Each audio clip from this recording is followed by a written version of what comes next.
Hello, hello, hello. Welcome to the chiropractic lifestyle revolution. Man, now is our time. That's for dang sure. So why are we doing this? I want to give you the backstory, and I love that you guys are on here. There's going to be we have literally hundreds of people that are registered because it's time we started making a big difference. So about a month ago, I was praying and I'm like, man, look at the world today. People are thirsting for the chiropractic message. Just what are we going to do? How do we make a bigger difference? And all of a sudden it fell on me. I'm like, we're going to do an event. We're going to create a movement. We're going to create a chiropractic lifestyle revolution. What's that mean? More people, millions of people living the lifestyle of chiropractic, not going to chiropractors, living the lifestyle. And we need to create a revolution. So I got a list of a lot of the top, most principled, purpose-driven, fire hose, hit you in the heart, hit you in the spirit people. And I made this long list, and I say, well, some may be able to do it and not do it. Everybody I called, 100% of them said yes. And I was so honored because the speakers you're going to hear today, the people you're going to hear today are purpose-driven leaders. They're faith-based. They're highly spiritually evolved. They all had high volume practices. They all had lifestyle patients. They all took care of families, and they were unwavering in their purpose. So today you're going to go through an experience that's back to back to back to back to back to back. Hopefully I can handle the technology, find them all. And you will be different by the time today is done. So what are we looking at here? Well, let's look at the world. Why is now our time? Let's look at the world in the last few years. People are losing faith in the government. They're losing faith in medicine.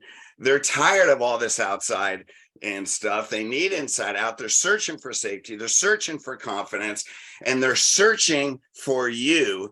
The question is, do they know about the lifestyle, about the principle and the purpose chiropractic? They're not hungry for it.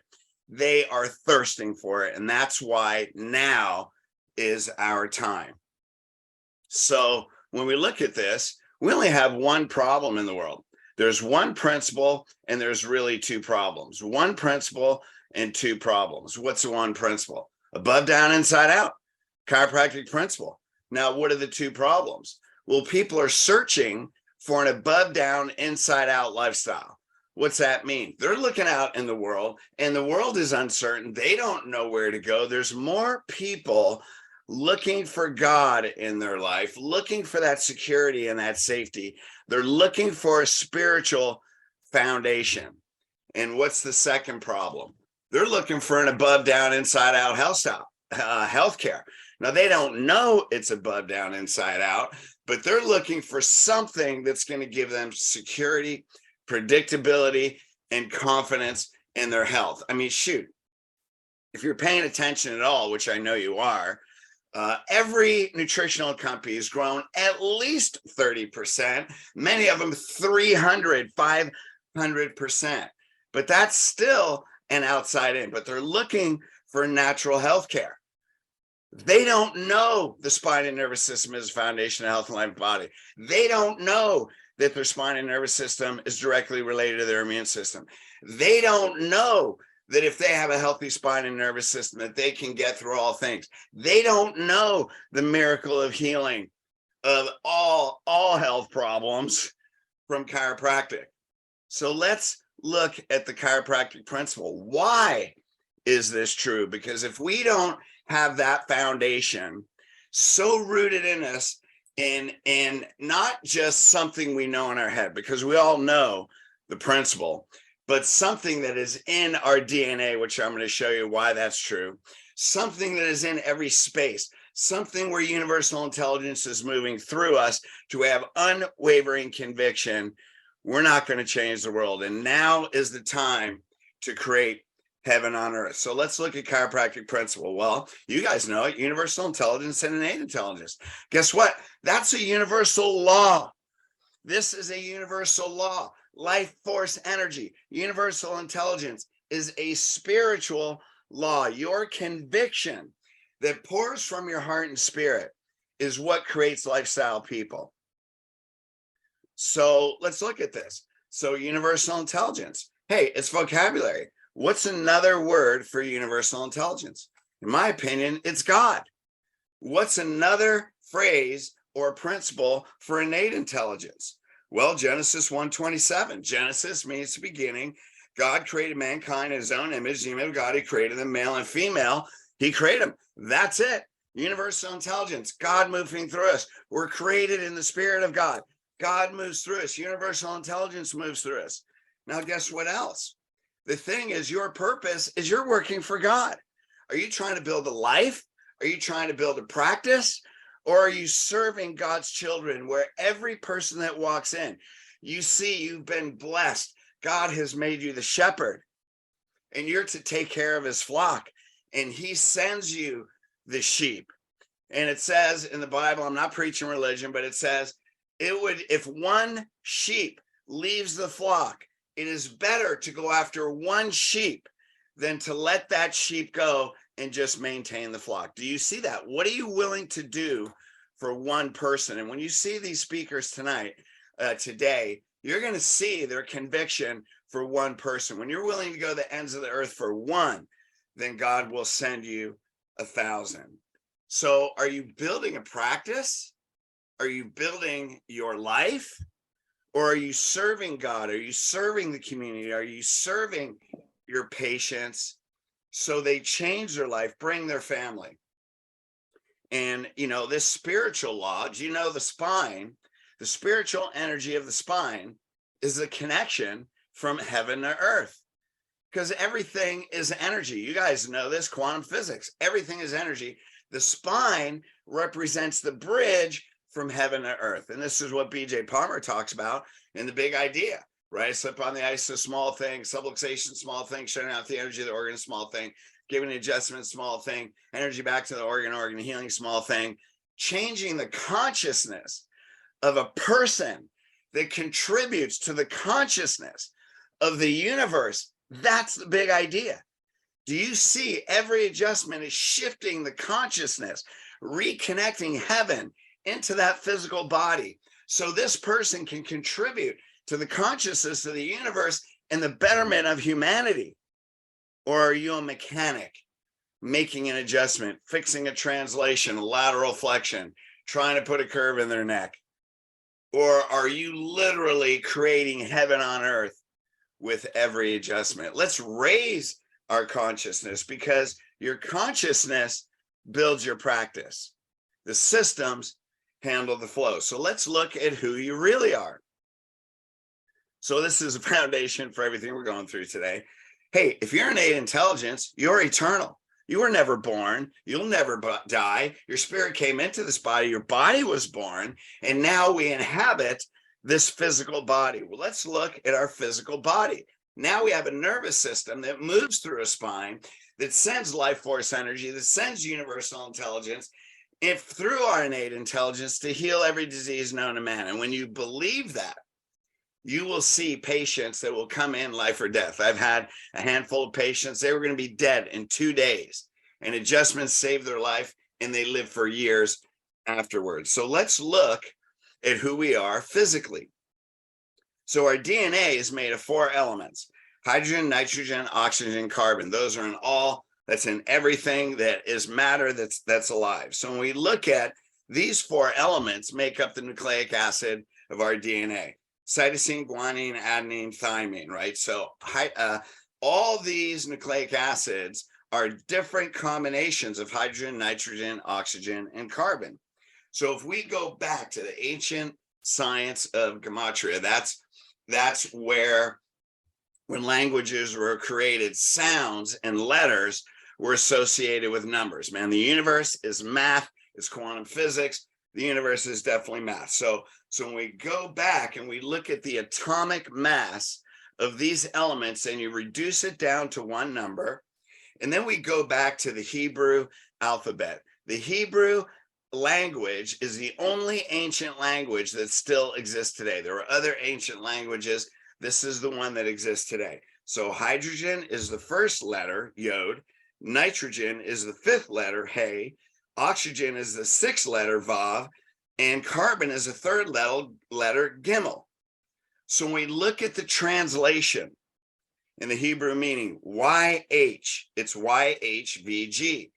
YH translates to God eternal. VG translates to within the body. Every living thing, your DNA, say my DNA. I want to see my DNA in the chat. Your DNA is the energy, is a translation of God eternal within the body. That's who you are. We are spirit. God's DNA, God's name is in our DNA. When you give it adjustment, you connect heaven to earth. You connect universal innate intelligence with this physical body. The body heals. Do you expect that every time, regardless of what the word is, regardless of what the diagnosis is? Now, there's people on here, well, I know we live in a toxic environment. Yeah. I get all that. I believe in functional medicine too. But the bottom line is you don't have nerve energy. All that stuff has limitations. You don't have innate intelligence, universal intelligence moving through you. All the nutrients, all that stuff has limitations. It has physical limitations.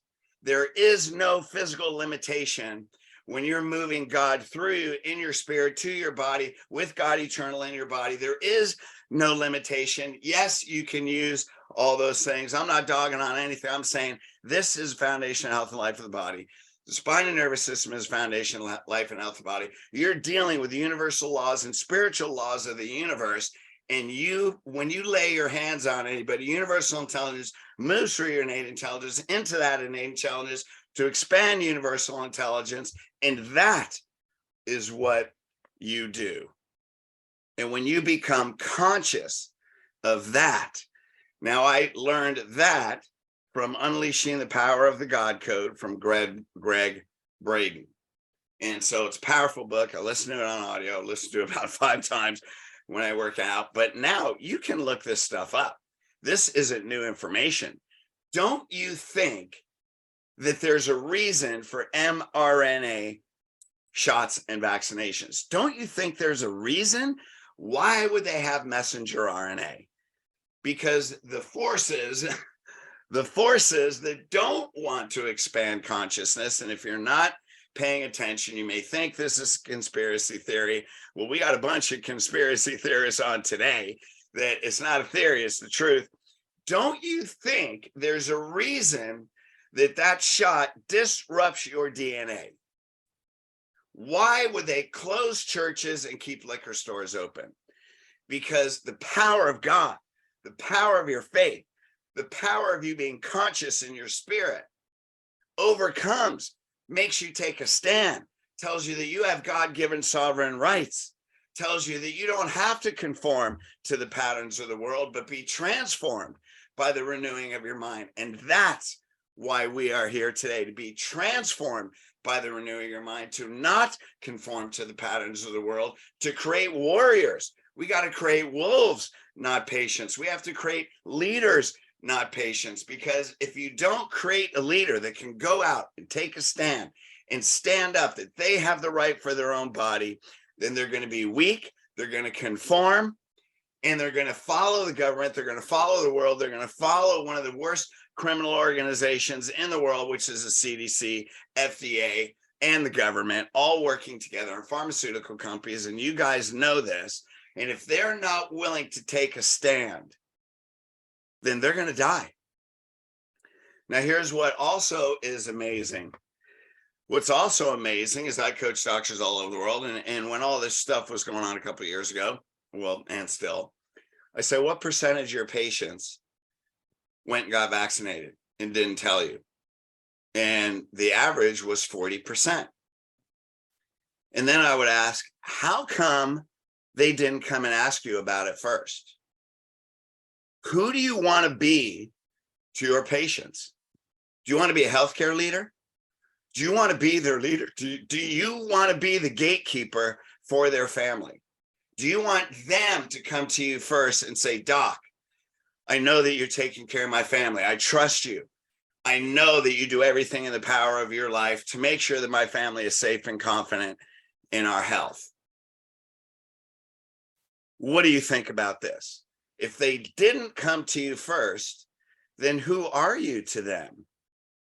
That means they went to the government, pharmaceutical companies, and their MD to rule their health while you're doing what you're doing. Well, and some people, well, I don't want to talk about that. Well, here's the power of innate intelligence. Because I asked people, how many people had a patient die from the vaccination? None. Family members did. People they know did. We have sudden death syndrome. Of all the practice, tens of thousands of people, 40% or so may have got vaccinated. None, not one. That's the power of innate intelligence, to be able to stand up, to be able to clear your body of these magnetic nanoparticles. And I'm not here to talk about the vaccination. I'm talking about, who do you want to be to your patients? Who do you want them to go to first for the health of the family? Because right now, everybody has learned in the last few years, you don't have your health, you don't have anything. And you are at the tip of the spear if you take that responsibility. So let's bring heaven to earth. Let's step up to who we are created to be. It says, Psalm 139:16, you knew my days before they were formed. So imagine you're looking at a movie trailer, so to speak, with God before you came into the spirit world. You're like, whoa, I'm coming in. I want to do that. If you think that you chose chiropractic, you didn't choose it. Well, you chose it as a spirit before you came in here. And so, yes, you and God chose it. You're working with him. He's your partner. He's going to send you his children that need your message. And it's your responsibility to deliver it. And if you don't take that responsibility, I get it. And I think people are on here because they want to take that responsibility, or you already have taken that responsibility. And now we need to be the gatekeeper, because as the curtain is getting pulled back and things are being exposed, people are getting smarter. They don't want that anymore. They're looking for something. They're thirsting for it. And they're in your clinic. They're standing next to you in a line of the grocery store, rubbing their neck. They are all around you. They're so close to you. What is your message, and how are you delivering that? There you go. That's really it. Now is the time. And you came in as a chiropractor in this time in the world. Do you think that's an accident? This is why the leaders you're going to see today, they're all spiritual leaders. They're highly spiritual people, and they have congruency in their message and in their life. And that's why they saw amazing things. Hey, many of the guys that people you're going to see on here, they saw over 1,000 a week. You're all the lowest volume of these speakers is going to be 500-ish, 700, 800, 1,000 and more. Chris Zano, 2,600, Joe Boreos, over 600 a day. Man, you are going to see conviction. So on that note, what I got to do is now I got to go through all these people. I got to find Matt. I got to find Matt Hubbard. Man, what a powerful dude. I got to go through. Okay, Matt, I'm looking for you, man. Where are you, brother? Yeah, my DNA. That's right. Let's see some stuff in the chat. Absolutely, from Graham. Okay, let's check this out. Let me see. All right, we're up 50 some odd. Here we go. People are getting on here. So I gotta sit here and find Matt Hubbard. Come on, Matt. Where are you, brother? Put me a text if you're on a different name on here. Sorry for the pause, gang. Matt is actually doing a men's retreat, and he's got 3,000 men. He's in practice. He's over, the last I heard, he was about 900 or so a week. I don't know what he's doing now, but he's also the pastor of the head pastor of 2 churches. So come on, Matt, where are you, brother?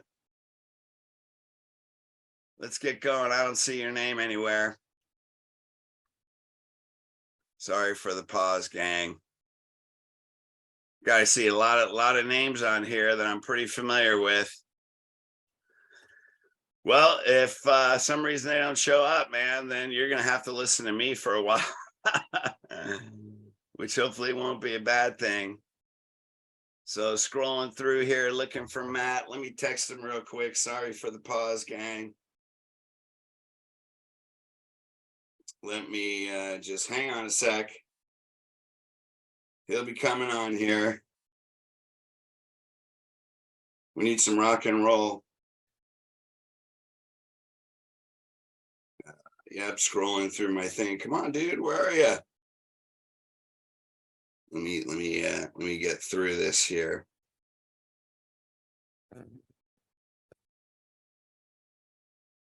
Matt Hubbard, here we go. I'm calling him.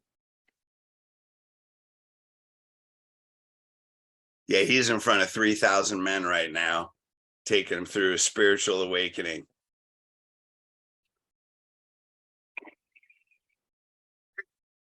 Matt Hubbard. Listen, I'm busy trying to be bold and courageous in a crazy world. Listen to that. So listen, leave a message. I'll get back to you when I can. Okay, gang, you're gonna have to hear from me again. And I'll respond a whole lot quicker. So listen, God bless you. He's for you. He's with you. Know who you are. Listen to that, man. Can you hear that? Have a bold and courageous day. Do not be discouraged or afraid. Hang in with me, gang. For you. We got this. Love you guys. Thanks for the message. Dr. Paul Reed, I see on here ready to go. Hey, Matt, we're waiting for you, man. We're on the Chiropractic Lifestyle Revolution. All right, brother. Talk to you soon. All right. Well, we're going to go again then. So here you guys got to listen to me. How about that? So here's the thing. Okay. How do you get people on lifestyle? How do you change their mind? Because, you know, here's the problem. Here's the challenge with healthcare. And what's that? The challenge is people have a health problem. They go to a doctor. They expect it to be resolved. And that's what we do. When the problem's resolved, then they leave. That can be chiropractic, whether it's back pain, whether it's asthma, whether it's ulcerative colitis. Man, I feel great. All of a sudden, you know, they don't have time. I'm buying a new car. We're taking our family on vacation. Why is that? Because they didn't get lifestyle, and that's the problem. So there's only one problem that every patient has. There's only one problem. And when you solve this problem, they're going to automatically refer their family. They're going to bring them in the first week. And you guys that are in Elite, you guys know this already because we go through it all the time. They only have one problem. They didn't live the chiropractic lifestyle. Why? Because they didn't know the spine and nervous system was the foundation of health and life in the body. That's it. So they didn't live a chiropractic lifestyle. So when that's the only problem you're solving, so what happens? So when you're going through a consultation, day 1, day 2, you're looking at what was their lifestyle. So they live this whole lifestyle. They show up, they have asthma, whatever they have, you know, irritable bowel, heartburn, migraines, back pain, neck. It doesn't matter. You're not trying to solve that problem. Like what's been and I did this for years until I got this one principle. And every leader on here knows what I'm talking about. And that's their primary focus. That's why they had big practices. That's why they had family practices. That's why they did what they did. And so when you solve this one problem and you're going in right in a consultation, right in day 1 to solve one problem. Now, what are you doing in the consultation? You're getting all their health problems because all you're doing is assessing what's the damage that was done to your body and health because you didn't know the spine and nervous system was the foundation of life and health in the body. You didn't know that. So now you come and you have all these health problems. Your goal is not to solve the health problems. Chiropractic can solve the health problems. Now, you know what else is fascinating? Every chiropractor on here, every leader does spinal correction. Why? Because we're supposed to fix subluxations. Isn't that amazing? The philosophy is truth. I found the principle, and then I had to learn the technique to fix it so it's predictable. And then they live a true optimal spine, optimal health lifestyle, right? Because we're actually fixing the subluxations. And so now, when that's your problem, all you're doing is assessing the damage. Your chiropractic, correct your program 3 times a week, twice a week, once a week, whatever it is. That's only doing one thing. We're repairing the damage. And so then we get to 4 principles. There's really 4 principles that lead to lifestyle. 1, spine and nervous system is foundation of health and life of the body. Why are you showing up? So right in day 1, you're telling them, hey, and that's our pre-consultation. A person will admit, I got a full spine overall health problem. And what you're saying is, so Ms. Jones, can you agree your posture affects your overall health? Yep. Can you see that? Yep. So now you understand spine and nervous system is foundation health, life of the body. Yep. You didn't live that lifestyle. You didn't know that. So everything, your 15 different health problems, your injuries from tip to tail on your spine, the 15 different organ problems. And today there's a lot of people, a hell of a lot more than 15, are all results that you didn't take care of your spine and nervous system, right? So that's the second principle. Now you have all these health problems because you didn't know spine and nervous system was foundation of health and life of the body. Now, here's the thing. I've been teaching this to elite clients, and I'm going to give you 5 questions. After this, I'm going to give you 5 questions. It's a 60-second conversation that you can even have on a daily visit, re-exam, wherever you want. We ask these 5 questions. You're going to get a family referral like that. First principle, spine and nervous system is foundation of health and life of the body. Second principle, you didn't know that. That's why you're showing up with all these health problems. Third principle, we're going to teach you how to use your body in a way that creates health rather than a way that creates disease. What's that mean? Man, if you were a cardiologist and someone came in, doc, I'm having a little dizziness. I got these pains in my chest. Holy shit. Take your blood pressure. Your blood pressure is 190 over 120. Dude, your heart's going to blow up in a second. Now, you've all heard stories. We're going to the hospital right now. You need a 4-way bypass. Now, what would they do? They would teach them, you know what? You can't live on biscuits and gravy and bacon. Okay, maybe bacon, but not biscuits and gravy. Okay, I practiced in the South. I went from Southern California to Southern Wilmington in North Carolina. I saw more cardiovascular disease in 6 months from biscuits and gravy and cooking their vegetables and fat back than I saw in years in Newport Beach. So we're going to teach you how to use your body in a way that creates health, that creates disease. The way they use their body is what's creating disease. They don't know how they're using their body is creating disease. They don't know how they're using their body is creating the subluxations.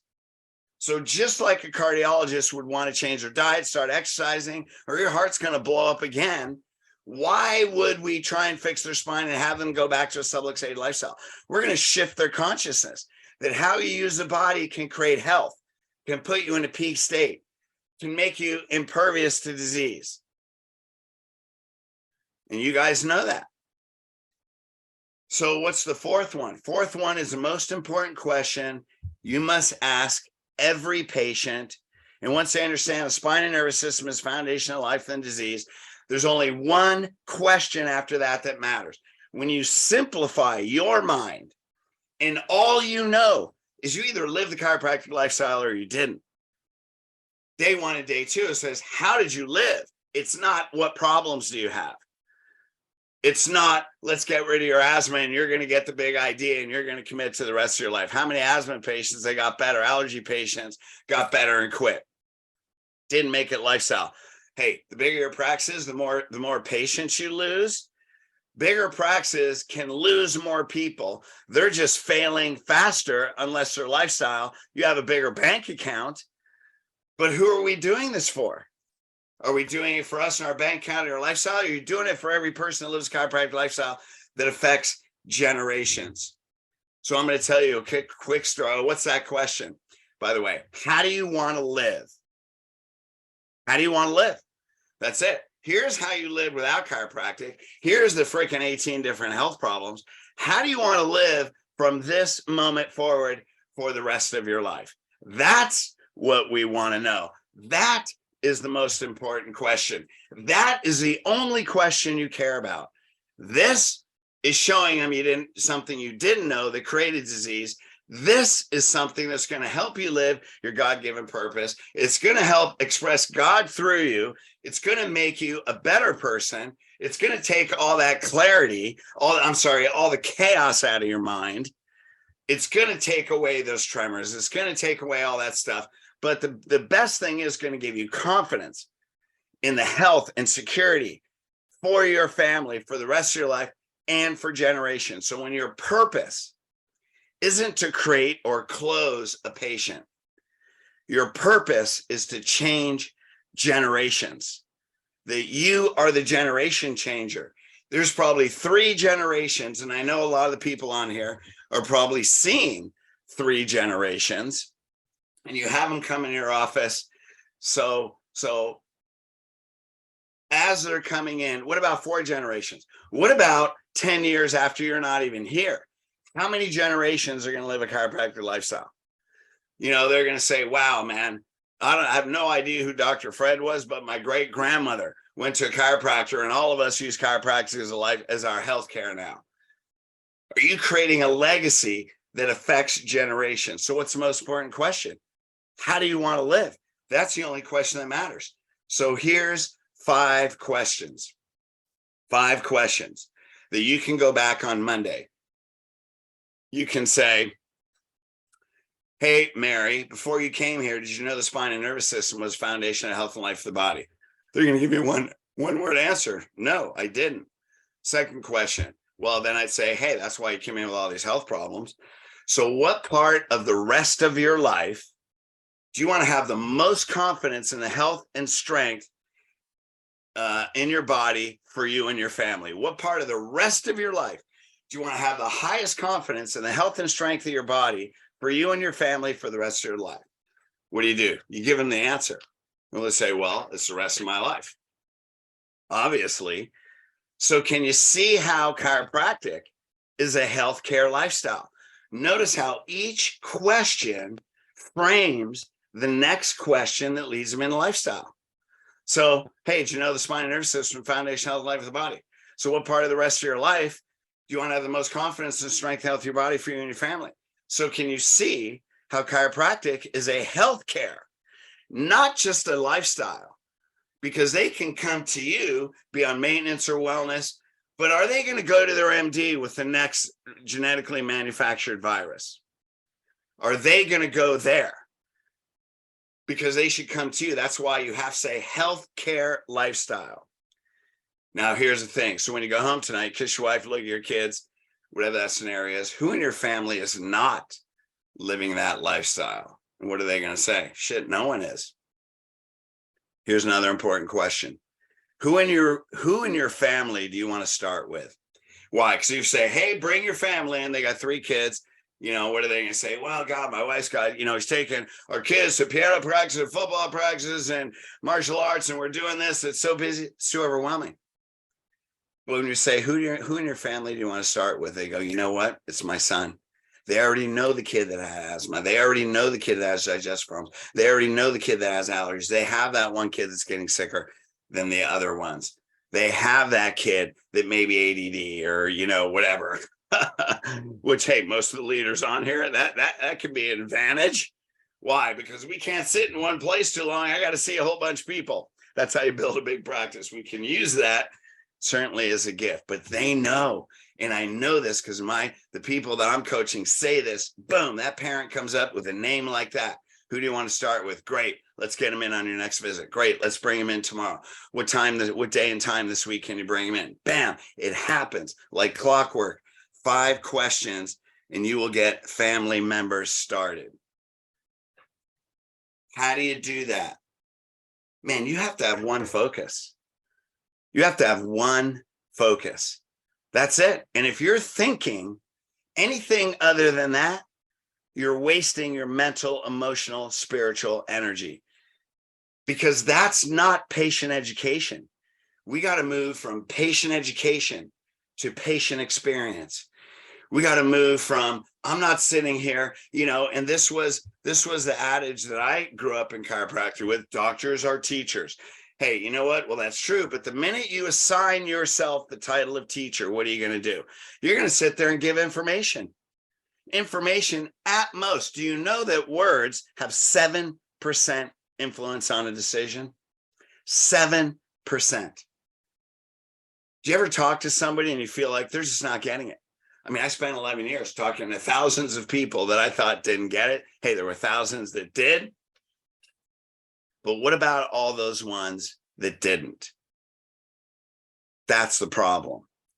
Because when you're faithful and you'll go to the ends of the earth for one, and you learn the system and how to communicate, we're moving from patient education to patient influence.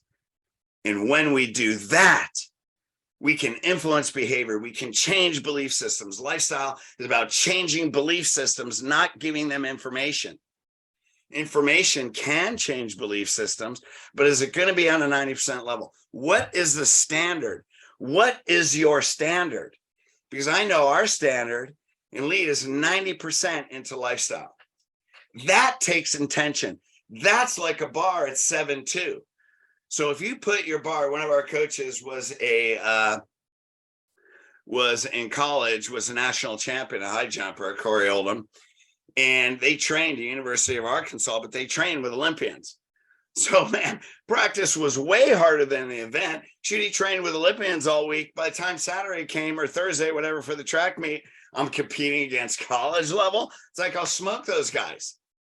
So we can't set the bar at 7.2 and run 5 feet under, land on the mat and call it good because we started a patient and they quit. What is your standard in your heart? What is your commitment to God? What is your commitment in the spirit? You chose this. It said, many are called, few are chosen. Guess what? If you're here in this physical body, you're already chosen. The question is, not everybody chooses themselves. The choice is yours. You're already chosen. You wouldn't be a spirit in this body walking on the planet Earth in this time of history if you weren't chosen. You're called and you're chosen. Are you going to choose yourself to raise that bar and say, I'm making 9 out of 10 into lifestyle? And if you're not doing that now, then get the system that will do it. And that's why we're presenting you with these leaders, because all of these leaders can show you how to do that. Man, isn't that freaking amazing? Okay, we're coming up on Joe Borio. Joe, come on, man. They're tired of listening to me, brother. Dr. Matt is, I'm wondering if that's, is that Matt Hubbard? Anyway, Paul, great to see you. All you guys, Graham, great to see you. Greg, all you guys, great to see you. I'm looking for Joe Borio. Oh, there he is. Did I just fly by that? Joe Borio. There you go, brother. Are you unmuted, man? I'm unmuted now. Awesome. Thank you so much. Hey, let me back out of this. I'm gonna stop sharing my screen. Brad, I'm all fired up, man. Holy shit. Got me going. I love you, brother, man. Hey, let me introduce Joe. If you don't know Joe, this dude, man, let me tell you a quick story. I'll try not to use too much of your time, but I saw you at, I think it was New Beginnings, and he comes up to me. We knew of each other, but I didn't know him. And he goes, hey, man, you want I got an extra lunch ticket, like from one Italian to another. I'm like, I freaking love this dude. And ever since then, I think I almost kissed you. Yeah, we did kiss. Man, talk about a brother from another mother, man. And that was it. And seeing over, close to 700 a day, man, unwavering. This dude does not talk in paragraphs. Let me tell you, he hits straight in your heart. And you're not going to find a better leader than Joe right here. Fred, thank you. I do want to tell you to be part of the lineup of all these people, these leaders, and not only that, the people jumping on. It says something to the profession about ourselves, about our commitment, what we're looking to create, what we're looking to do, and the impact we want to leave in the world. And so it really is an honor to be part of this. So I want to thank you very much for that. And thanks for asking me to be here today. I'm going to start off with this. So Napoleon Hill, I'll start off with this. There's so much you want to say. You get 20 minutes. You're like, I want to say everything. Like, you're like, I want to say everything. I want somebody to be able to plug into me with a USB and you just want to download it all, so quick. But unfortunately, you can't do that. So when you're given that, and I've been thinking about this for a couple of weeks, and we talk about, from good to great, letting go of good to great, like what stops you, what holds you back. And we just got done, we were in Aruba and we had a mastermind event out there. And for most people, it's fear. You know, there's a fear of what might happen, fear of the unknown, fear if I ask them, to put it in simple terms, day-to-day practical aspect of it. I'm going to ask somebody to bring their children in, right? I mean, there's fear in that. Like, what am I going to say? How am I going to say it? What happens if they say no? What happens if I get rejected? What happens if they're offended, then they leave? Like, there's so much that holds us back. And why is it that we don't go from good to great? What's the difference between somebody who's good and somebody who's great? You know, and a lot of times you look at people and it's not even their skill set. We think it's their skill set, their looks, their intelligence, but it's not. It's letting go. It's divorcing yourself of your former self and adopting the principle, the lifestyle that, hey, I'm going to be great. So going back to what I was going to talk about, Napoleon Hill. His quote, something I read all the time: no man can afford to express through words or acts that which are not in harmony with his own beliefs. And if he does so, he must pay by the loss of his ability to influence others. And I think in the end, when I think about what the difference is between good to great, I think about, how do you own it? I remember sitting right in front of Sid Williams' front row, and he'd say, you know, boy, are you into chiropractic, or is chiropractic into you? Like, are you into it? Is it like, wow, this seems like a great idea? Or is it so much a part of you that all you can do is talk about it? Like, you wouldn't go anywhere without giving somebody the opportunity to talk about what you do. You would never let a parent come in who's coming in with headaches or whatever reason they walked in your practice. You would never let somebody come in and not have a conversation about bringing their kids in. You would never let a spouse come in without talking about bringing their other spouse in. I mean, and that's what I think Sid meant. That's what I took from it. You know, the entire world needs to be under chiropractic care. And when I look at it, you know, the Borio big idea is chiropractic's good for you. I find that the entire profession, you know, we've kind of lost sight of the simplicity of what it is we do. You know, simply put, your brain tells your body what to do. Your spine's crooked, it doesn't work better. I mean, there's no health in crooked. Things don't work better crooked and busted up. So just in the simplest of terms, when you ask people what's better, straight or crooked, well, straight's better. Well, let's get you straight. Or who's going to live longer, somebody with a crooked spine or somebody with a straighter spine? Straighter spine. Why? Ask them. They already know it to a certain degree, but to not have that conversation, to not ask somebody that, to not ask somebody about their birth, to not ask somebody, geez, you know, they did a study, took 1,000 babies, 93% were subluxated, upper cervical area of the spine. Have you ever been checked? Let me ask you, Linda, you know, the concern I have is the first subluxation often begins at birth. Have you had your children checked? To not have that conversation, as simple as it is doing what I think your principle is. I think it's doing a disservice. I think it's doing a disservice to the profession. And I think we hold on to the fear of being accepted or not viewed a certain way, when reality, if we're truly a leader, we are something different than medicine. We're different than other aspects of healthcare. Nutrition's different than exercise, right?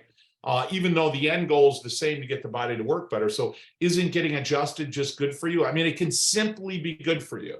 How are you gonna care for the masses if they have no symptoms, right? Let's say a group of people have no symptoms. Do they still need care? Why would they need care? Like, being able to convince and influence other people to be under chiropractic care for a lifetime that have no symptoms, to me, that's the magic. That's what I think Napoleon Hill's talking about. That's what Sid Williams was talking about. I was grabbing some books. So we talk about like fear. We talk about making an impact.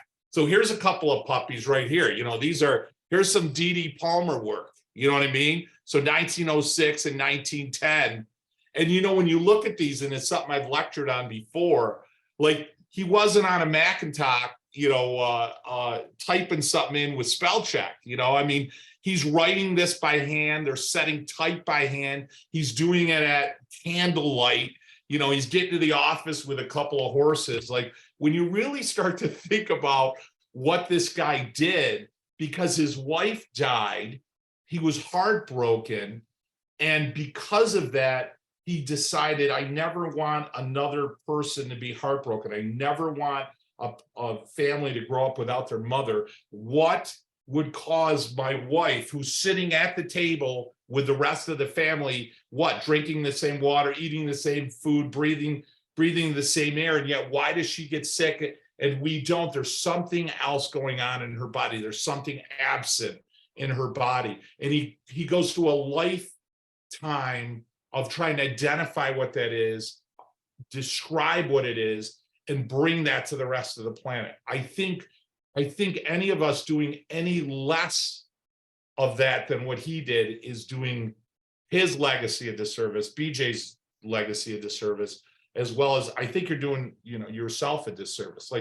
Like Fred was talking about, you're chosen, you're here. God wouldn't have picked you if you weren't up to the task, if you will. And I think all of us, if we look within, if we get concerned about what it is we do as chiropractors, if we get concerned about what subluxation is, if we identify what's actually happening in the body and the physiology, if we understand that the brain is sending these messages or signals throughout the body to express innate throughout the body, and the less that's expressed, the less the body works, therefore the quality of their life, how they see, how they hear, how they think, their imagination, their creativity.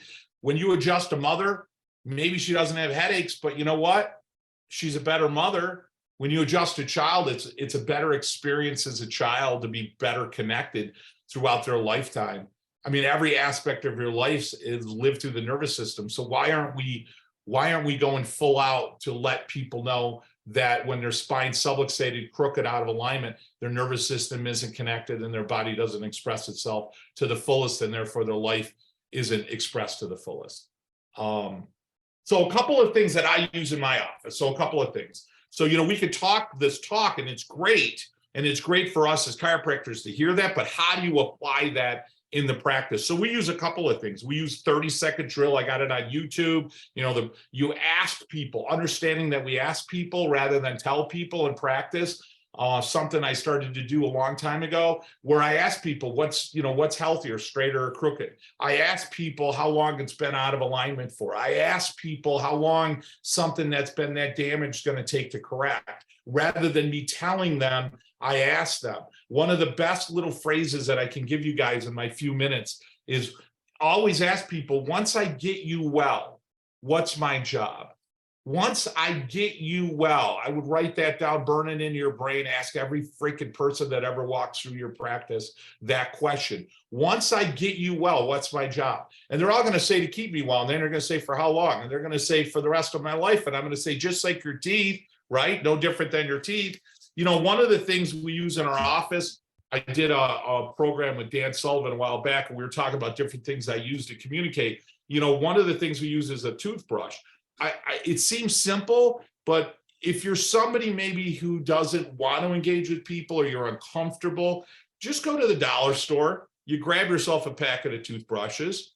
It only costs $1. I don't know if that catches on to you guys, right? And you buy a packet of them and you get a bunch of toothbrushes, you put them around your practice. Let people ask you, what's the toothbrush for? Hey, Bob, I'm glad you asked me that question. I was listening to somebody, I was trying to think of a good analogy about why it's so important to get adjusted. And one of the analogies we came up with is like a toothbrush. Like, let me ask you a question. Did you brush your teeth this morning? Or maybe somebody comes up to you and says, hey, doc, can I come in? I missed last week. I'm feeling pretty good. I was thinking about spreading out my care because I'm feeling pretty good, right? Because they're coming in thinking care is a treatment, not care. And I just grab a toothbrush. I've been using it for 20 years. Well, let me ask you this, Bob. Did you brush your teeth this morning? Yeah. Well, they must have been killing it.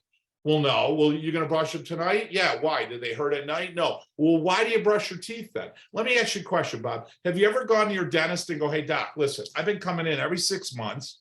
I brush my teeth twice a day. I keep getting these little stickers and a new toothbrush all the time because I don't have any cavities. My teeth feel pretty good. I was thinking about spacing it out, spreading out my brushing my teeth, or maybe coming in once a year, every 3 years to get my teeth checked, because they've been feeling pretty good. And most people start laughing at that point. They go, no, I would never do that. Exactly. So why are you giving yourself that same advice in your spine? Why do you think you need to be here? What am I trying to achieve when I adjust you? What happens when you're out of alignment? How long does it take to get sick? You know, Bob, you're talking to me about getting care and you think your problem just started. Let me ask you a question. I get wheeled into the emergency room with a heart attack.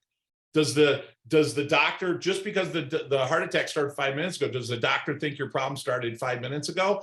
Did he say, oh my God, you didn't have chicken wings and a cheesecake, did you? Oh my God, you got heart disease 15 minutes ago? Like, how long did it take to get heart disease? So the same idea is true with your spine, isn't it? When we look at your spine, how long did it take to get that sick?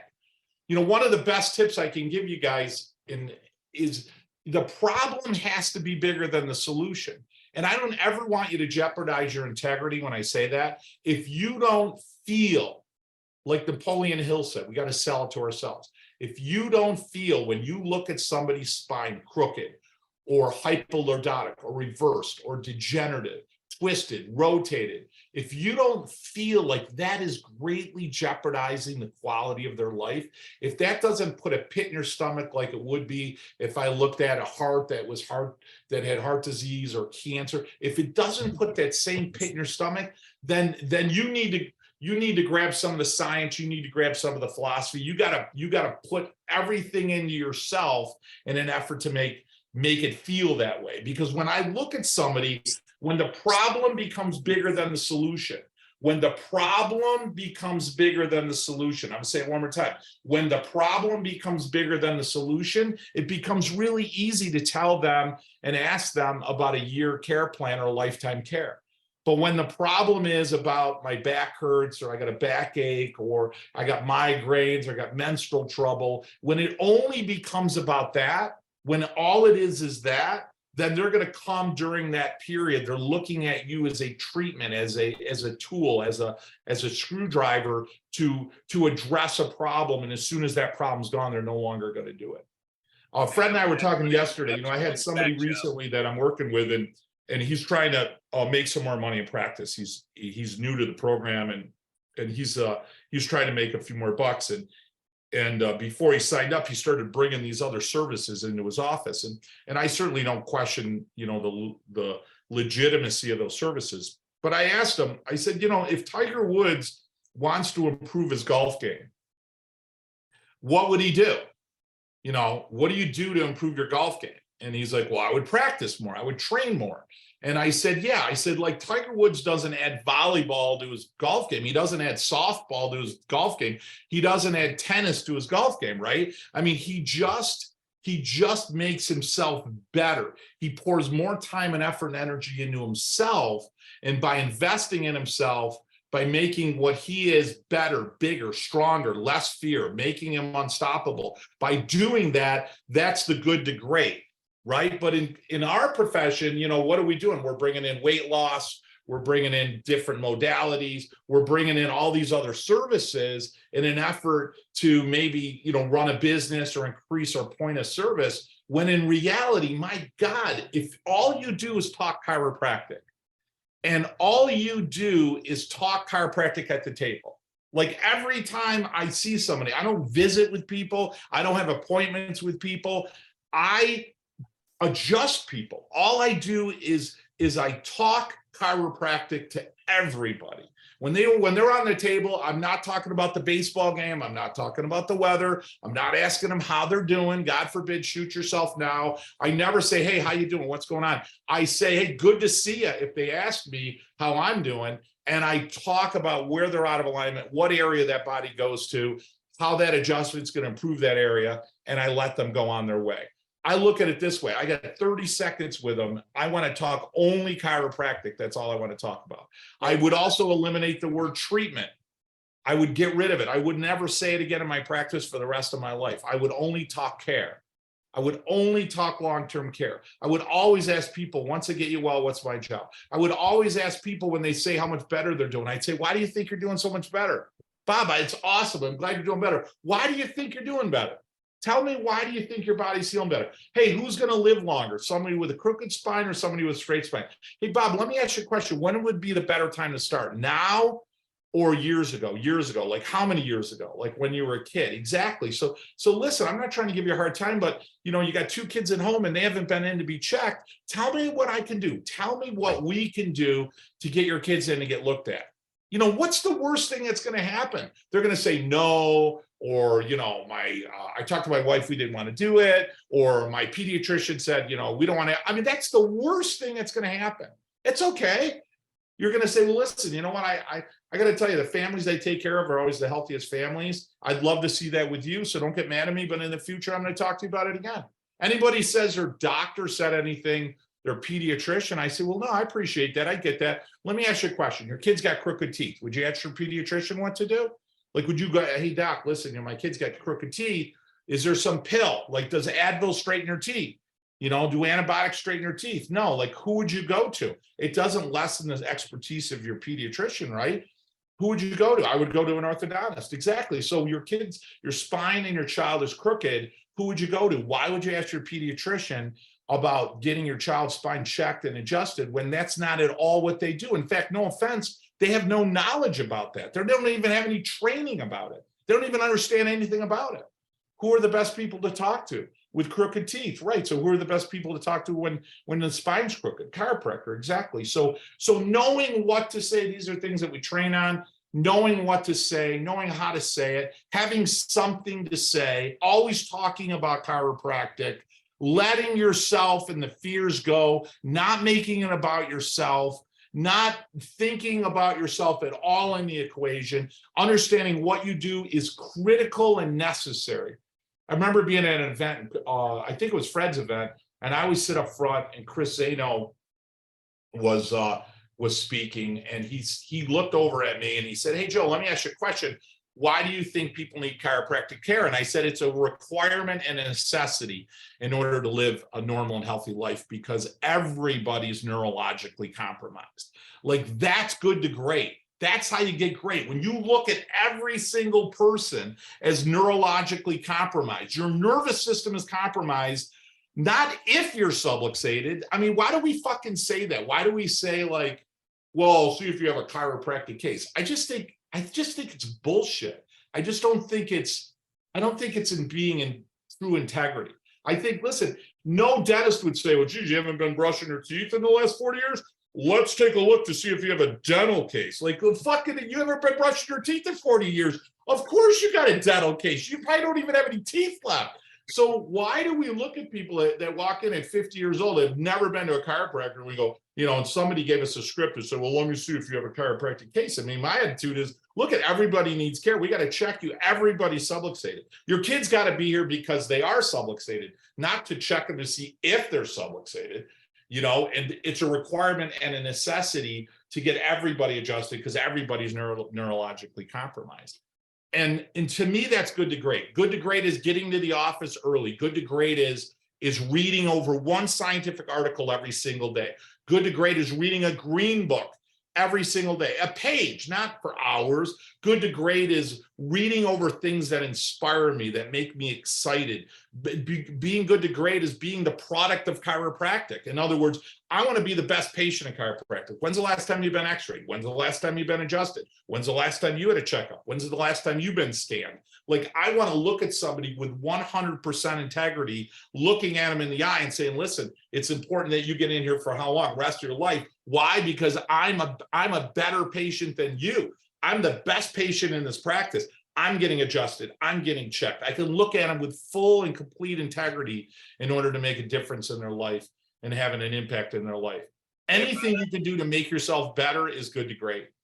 Not my words. Awesome. You know, there's 3 types of people in the world. There's somebody who has to go to work. There's somebody who likes to go to work or loves to go to work. And there's somebody who feels compelled to go to work. And in my attitude, good to great, get compelled to talk to people about chiropractic. Don't do it because you have to. Don't do it because it's a practice management. Study it, pour everything into yourself so that you can't do anything but talk to them about getting under care and being in your office for a lifetime and making a change in their life and in their family's life. To me, that's what good to great is. So Dude, I you're think so I'm right awesome. on time, Fred. Yeah. Hey, can you hear me? Yes. Man, first of all, I want to point out some things. Notice how simple his mindset is. And then he's got 6 words. 6 words he said about 20 times. Let me ask you a question, right? And then he gives him a metaphor, like there's brilliance in simplicity. And this throws patient education completely out the window, because what he's doing is he's changing beliefs. And now you see with that conviction why he saw over 600 a day, not a week, a day, because it's unwavering. So thank you so much, Joe, man. I love you, brother. Love you too. Thanks for the honor to be here. Thank you. Hey, my pleasure. Hey, next we got Dr. Paul Reed. God, Paul, I've known you. We've known each other for years, man. Just high volume family. You know, he gets it. He lives the purpose. He's a big man, not just physically, but even though you're physically a stud, your energy is so much bigger. All these guys, their energy and their spirit is so much bigger than their physical form. He founded ChiroFest years ago. If you haven't been to ChiroFest, you absolutely need to go. We're going to show you how to get tickets when we give you this recording. And just a tremendous leader, very spiritually based, so steeped, living the principle in every area. And it's such an honor to have you on here, Paul. No, thank you, brother. Thank you for having me on. Happy Saturday, everyone. Great to see some familiar faces, some faces I don't recognize. We got a doc that's been on elliptical. Looks like now he's on the treadmill. The guy's going to drop 30 pounds the entire time if he stays on that for the 3 hours that we're training today. We had a doc that was in the shower, so we all got to see a little bit more than we'd like to see. Then he walked through the locker room. We got to see even more than we wanted to see. So Dr. Doug, thank you for waking everybody up and making sure that we were clear and alert. That brought a smile to everybody's face, even though most of us have the cameras off. So, hey, yeah, this morning I want to empower you. I gave, Dr. Fred asked me, what did I want to call my talk? And it's the unstoppable life, the unstoppable success formula. I believe most of us here understand the principle of chiropractic. And we know that from the womb to the tomb, every spine should be checked, needs to be checked regularly and ongoing forever, from our first breath to our last breath. But I want to inspire you to be the best version of you. I am here today to make you to check yourself before you wreck yourself. The more we are in tune to who we are, the more self-aware we become of our habits, of our thoughts, of our actions, of our intentions, the better we're going to be able to course correct and impact our communities. Our businesses, our practices, our lives are a reflection of how clean our house is. So I want to help you today to clean your house. I want to help you get things in order, because when you're in order and you show up on, right, we understand being on principle. We understand being in state. Like when Michael Jordan showed up and he was in state, he was on, right? His games exploded. And I want you guys to show up with your practice on, because when you are on, you don't have to market. You don't have to tell the principle. You resonated, right? You are on, it is coming out of you. It's oozing out of you. People just know, and it's the law of attraction. People just start to show up. So we're going to talk about the unstoppable success formula. So, all right. So the first thing, who do you have to be? Well, first, the definition of unstoppable is unable, incapable of being stopped. So who do you need to become as a chiropractor, as a man, as a woman, as a child of God, to be unstoppable? If you looked in the mirror, who do you have to become? What does it look like for you to become that person? What do your habits look like? What do your thoughts look like? What does your faith look like? What's physically, what do you have to be? Who do you have to be to physically be unstoppable? I travel and see fat turds all the time. They are not helping themselves and they're not helping their communities. I'm going to challenge you to take better care of yourself, because without you, if you're sick or dead, you're no good to your patients, you're no good to your spouse, you're no good to God, you're no good to your community. We need to step up and take care of ourselves. What do you need to look like spiritually to be unstoppable? Do you have to be in the Word regularly? You have to be in prayer regularly. Who do you have to become spiritually to become unstoppable? How about relationally? What do you have to be? Who do you have to become? What does it look like in the relationships in your communities, in your marriage, in your practice? What do those relationships look like? Who is the person you have to become for that to be unstoppable? How about mentally? Who do you have to become mentally to become unstoppable? What does that look like? What disciplines are you going to have to adopt, right, to mentally become unstoppable? Incapable of being stopped, going through the wall, getting bloodied up, getting bruised. There's a difference between injured and hurt. We're going to get hurt all the time as chiropractors. We're going to get punched. We're going to get kicked. We're going to get called names. That's normal, and that's okay. If you're doing the right thing, that stuff is going to happen. If you're speaking the truth, if you're sharing your principles, you're sharing your why, you're going to get kicked in the sack. So develop your iron balls. Develop your rhino skin is what I like to call it. Develop your rhino skin so that when you're getting pushback, you're getting challenged, people are telling you that you're not a freaking doctor, you can step into the gap and take one for the team and push through. Not confined to your four walls of your office. That's important, but that's not serving that's not serving the masses. So the first thing, the first principle, the first foundation, the first step in you becoming unstoppable is your faith. If you have the faith of a mustard seed, you can move what? A mountain. We can move mountains if we have the faith of a mustard seed. But the definition of faith is belief in substances unseen until seen in reverse. Belief in substances unseen until seen in reverse. Right? So you need to develop your faith that you are the chiropractor your community needs. You need to develop the faith that you are the husband or wife that your relationship needs.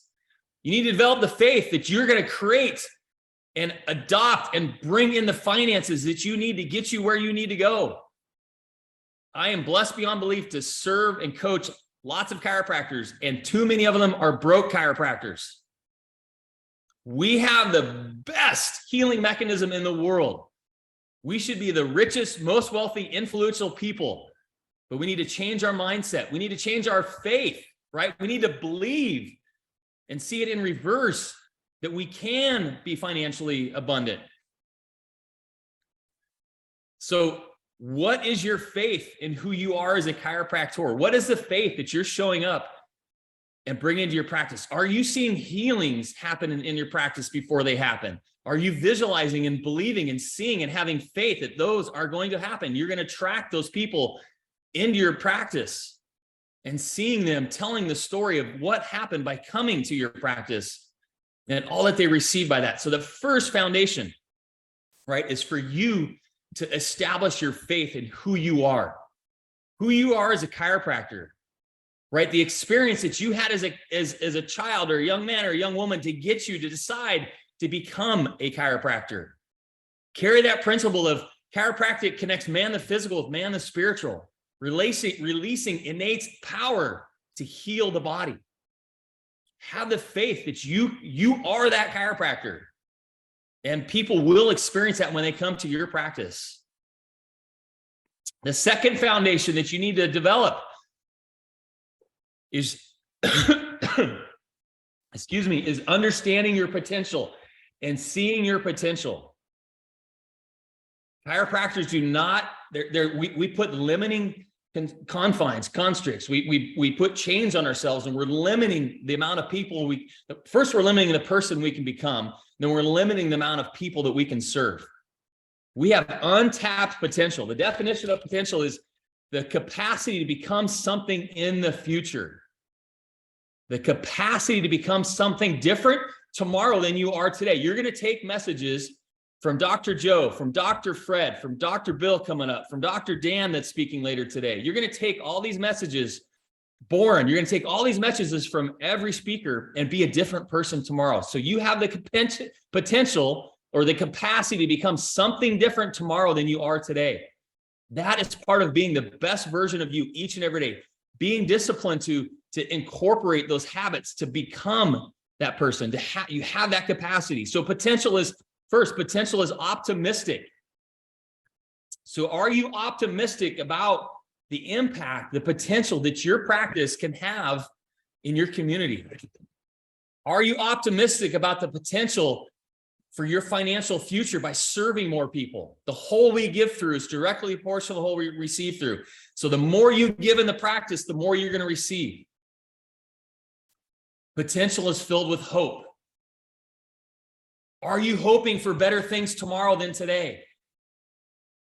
Are you hoping for a filled practice, for financial abundance, for a great marriage, for an awesome relationship with your kids, right? What is the potential, what I like to call your foundational five: your faith, your family, your fitness, your finances, and fun?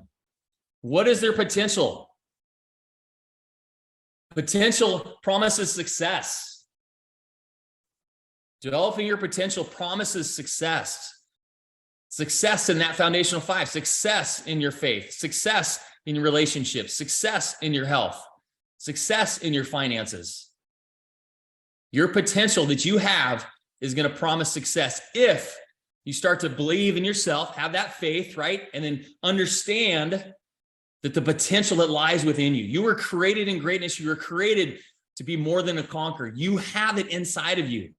But you have to have the faith that you have it inside you to see that potential, to let you start to move forward.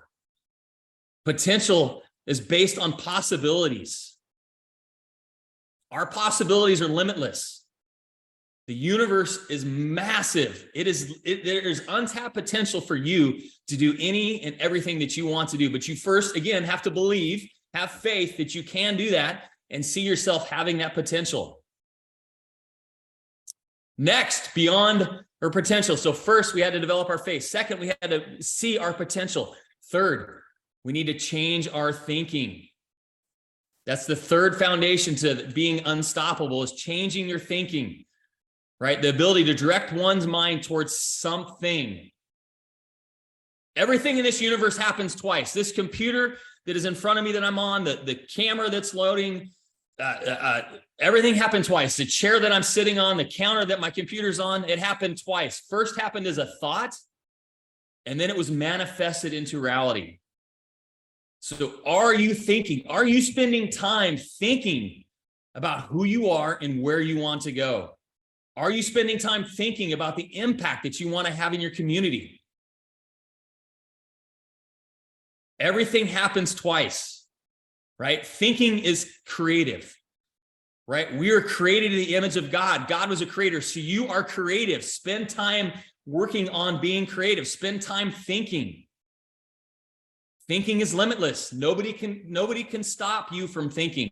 Thinking is limitless, but we have to spend time thinking. I have deliberately put time in my schedule to allow me to think. That and I would tell you, when you're sitting there thinking, listen to that voice, listen to the spirit moving you and telling you where to go. Second thing, I'm a fan of controlling what you can control. One of the things you can control is how you think. How are you showing up at your practice? Do you have an attitude of gratitude? Are you showing up with energy? Dr. Fred said it when he was talking about Dr. Joe and introducing me. Energy is everything. How are you showing up in your practice? You're in control of it. And lastly, about thinking, our thinking is controlled, influenced by our surroundings. What are you surrounding yourself? What music are you listening to? What are you reading? Who are the people you're hanging out with? What are you looking at on your phone? What are you watching on the TV? Those things are going to influence how you think. And if you're putting in garbage, you're going to put garbage out. What are you listening to? What are you surrounding yourself? You become the people you're around the most. You become what you listen to the most. You become what you read the most. So what are you thinking and listening to? BJ Palmer said, a chiropractor should take daily inventory of their thoughts.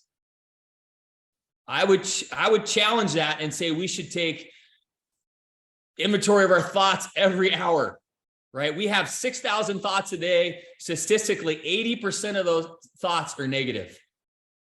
So we need to check ourselves, like I said earlier, before we wreck ourselves. Take inventory of what is happening between your ears. Take inventory, become and teach yourself to be self-aware. I teach my guys what we call the 3 C's: cancel, clear, connect. When you have a negative thought come in, cancel it, clear the mechanism, and reconnect with your purpose.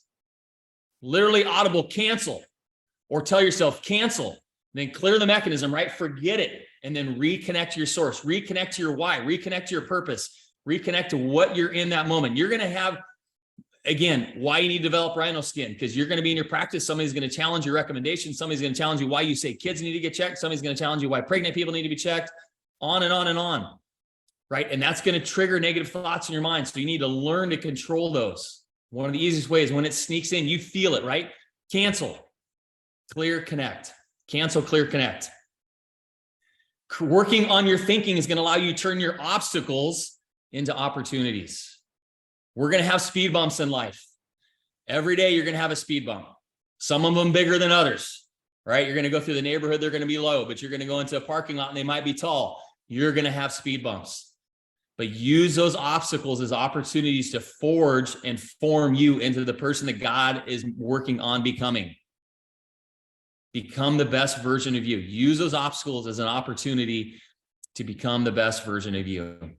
And lastly, about thinking, coach yourself, right? Too many of us listen to the negativity, right? We base our thoughts, we base our actions, we base our opinions based on past experiences. And those past experiences might not be one that's positive to move us in the right direction.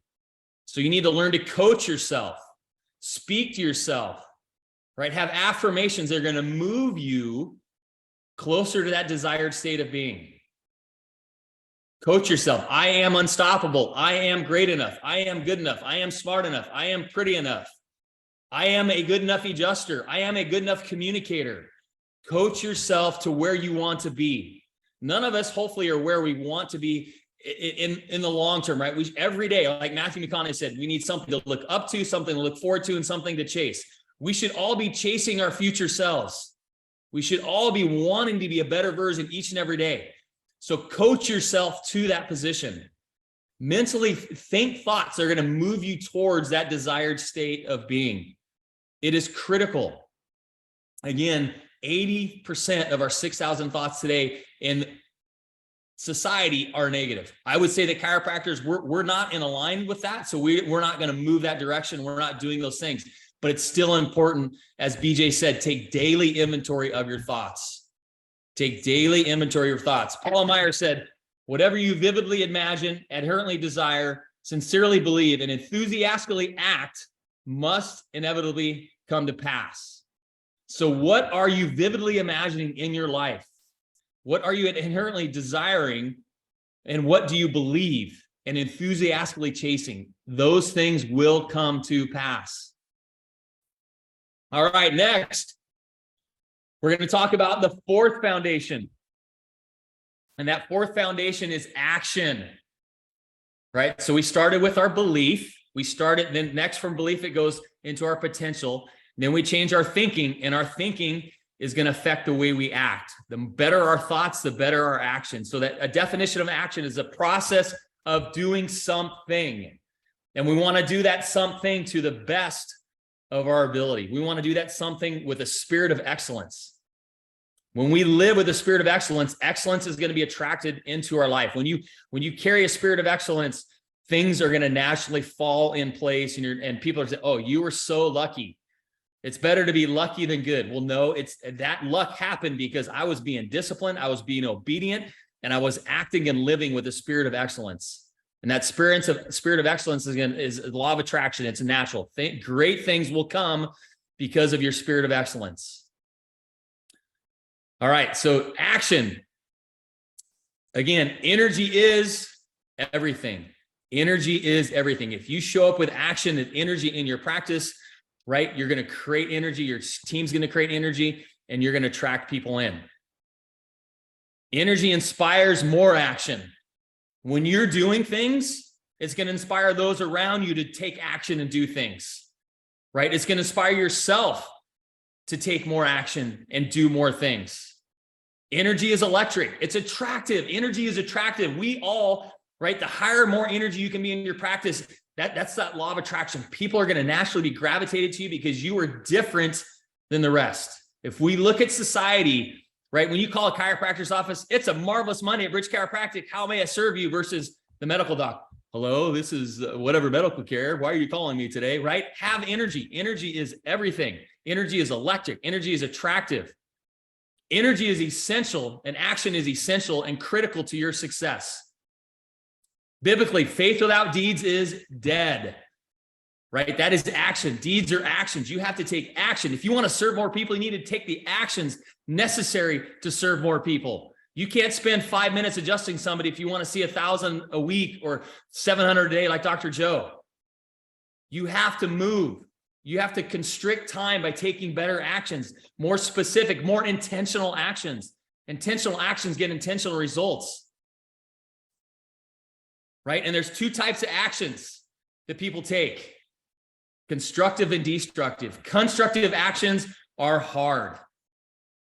Being disciplined and taking constructive actions in our life is hard. It's hard to eat the right things. It's hard to move. It's hard to think. It's hard to work out. It's way easier to live destructively, right? It takes months, if not years, to build a house, depending on the style of house. And it could take minutes to burn that house down. Destructive actions will ruin you overnight.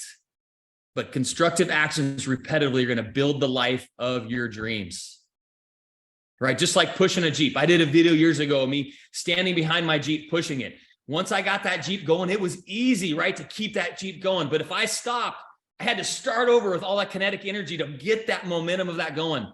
So it's better for you to start action and keep your action going to move you towards that desired state. Don't stop. Right? If it's working, keep putting gas on that fire. If you have a new patient system that's working, keep putting gas on it until it does not work any longer. Keep moving, keep pushing. And lastly, what's motivating you for your action? I would challenge you to be future thinking yourself. Yes, we want to future pace our patients, and that's why we get them to convert to care, stay to care, and refer. But are you future pacing yourself? Have you decided what number it's going to take financially so that someday you can serve at your practice for the sake of serving, not serving because you need a financial reward to pay the bills that you have, right? I believe we should all serve as long as we can, serve for the sake of serving, give for the sake of giving, and love for the sake of loving. But I see too many chiropractors right now that have that heart, but yet they're stuck. They're stuck in their practice because they're not financially disciplined. They never thought, I need 5 million, 10 million, whatever it might be, so that someday I get to go serve. I don't have to go serve. We all started a place of have to, and that's okay. That heart drew you there. We all have responsibilities and obligations. And that is, in the beginning, that's okay. But not to see yourself where you need to be so that someday you can show up because you get to, because you love to. What about your health? Are you future pacing? Do you have goals that you want to achieve when you're 100 years? Is your lifestyle today? Yes, we're all getting adjusted, but are you doing the things today, each and every day, right? Mentally, physically, spiritually, emotionally, they're going to allow you to do the things that you want to do when you're 100. So start future pacing and thinking about yourself so that your actions lead to that. And in regards to your actions, and I believe Dr. Joe or Fred said it, standards, or started to say it, standards over feelings. Have standards in your lifestyle over your feelings, right? Commit to who you need to be, not because it feels good, because you know it's right. Another way of saying it in my world is the pain of discipline is better than the pain of regret. The pain of disciplining yourself to do all that you need to do to have the life that you want is better than looking back years from now and going, son of a gun, I wish I would have. Why didn't I? I knew it. I had all the talent. I knew everything I needed to do, but I didn't do what I needed to do. And our last foundation, the easy one. Sorry, Dr. Fred, I'm going a little bit long. The last foundation. So we started with our faith, then we moved to our potential, then we moved to our thinking, which is going to create better actions. Lastly, is you're going to get the results. When you put those other 4 foundations together, right, and you start doing those things, you're going to get the results. Jim Rohn said success is something you attract by the person you become. Success is something you attract by the person you become. So our results are a consequence, effect, or an outcome of something, right? So the things that we've become, our success, our results are because of the thing or things that we have become. Who have you become? The results are empowering. When you get results, right? When we lose weight, when we feel better, we think better, we get a night's sleep, that makes us want to do that thing again. And so your results, right? Same thing for your patients. When you get the results, they're going to want to do that thing again. It's going to empower them to want to continue on. Results are encouraging. That works for me. I want to continue to do that. Results are influential, right? When you start to look better, feel better, move better, right? Think good. What I like to say, looking good, feeling good, ought to be in Hollywood, right? That's influential. That's going to make people want to think better, move better, be better. When your patients get results, they're going to speak for you, right? That's going to influence their family. It's going to influence their friends. It's going to influence their coworkers to want to come to your practice. And finally, results are success, right? Your results are the success. It's the outcome of your labor. It's the outcome of the person you've committed to becoming. Making yourself better today than you were yesterday. Committing to the process. Again, standards over feelings. We're good? Keep going, or you want me to stop, Dr. Fred? Well, if you got more to say, fortunately, Billy's not here yet. So there, if you have more to say, go on. I'll finish up with this, you guys. Like, continue to be the person that God called you to be. What you all understand and know why you became a chiropractor. I literally had my first adjustment. I was 8th grade. I know. After my chiropractic maturity grew, that it connected man the physical with man the spiritual. Too many things in my life pivoted and it course corrected me for the great. And so as Joe said, help your patients move from good to great. Move yourself from good to great. Have standards over your feelings. Have commitments over like sacrifice. I talk about make a decision against yourself each and every day, right? It is a fallen world. We are a flesh, and we sometimes make decisions that feed the flesh instead of feeding the person that we need to become. And so challenge yourself. Be self-aware of your habits. Be self-aware of your thoughts. Be self-aware of your communication, in your practice, in your life, in your community, and lead by example. Lead by example in everything you do. Your kids will look up to it and follow. Your practice members will be attracted to it and follow. So carry that spirit of excellence, have standards over feelings, become the person that God called and created you to be. You were put here for a purpose. You were put here for a reason. Step into that reason. Step into that why. Again, Dr. Fred, thank you for having me. I love and appreciate you, brother. Hey, you're awesome. And I'm here to serve you guys if you need anything. You can all reach out, DM me, message me, and I'm here to support you. Thanks, brother. Thank you so much. If you can hang on for a minute, because I want to go over a couple of things. Billy's finding his way here, so that's probably not too much of a surprise. But so anyway, when you look at standards over feelings, I used to belong to a high-level entrepreneurial group, Genius Network, and one of the sayings was, people that are striving for their goals or doing whatever, they do things when they feel good, and the highly successful people do it with a headache. Standard over feelings, man. That is probably one of the most powerful things of the day. And when you look at Joe and you look at you, Paul, and people that achieve their vision, man, they have standards. They don't have feelings. Because how many days you wake up and you look at what you have to do, or you look at your vision. And I always say, if you have a vision that you think you can do on your own, you're not thinking big enough. If you have no freaking idea how to do it and you need God to help you, you're beginning to fulfill your God-given purpose on here. And so Joe, chime in, and Paul, man, it's amen, like, brother. None of us want to do the work when it hurts, but it's those that do the work when it hurts, they get the outcomes that they want.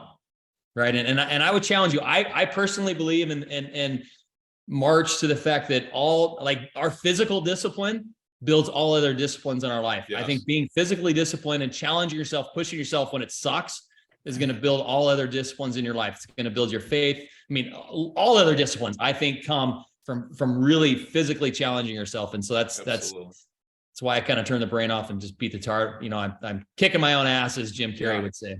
I think a lot of times too, Paul, you know, and you see it yourself, and Fred, you as well, you know, you're trying to get the most out of other people. You could see somebody with greatness and you're trying to get them there, and they see pain or they feel pain or they fail, and, you know, they're afraid, or they feel like the success is someone who doesn't fail. My dad used to teach us, hey, listen, a winner is a loser that never quit. He used to tell me that all the time. He said, listen, everybody has a moment of quit. Everybody has a moment of failure. He said, but the difference between the winner is the loser that never quit, you know? And so the question is, why aren't you quitting? When you talk about standards over feelings, when you talk about vision, mission, purpose, why, when you start taking about something bigger than yourself, you know, it's easier not to quit. When you make it about somebody else other than yourself, it's easier not to quit, because it's not, now you're not thinking about, I'm tired. Like if you're exhausted and your kid is running out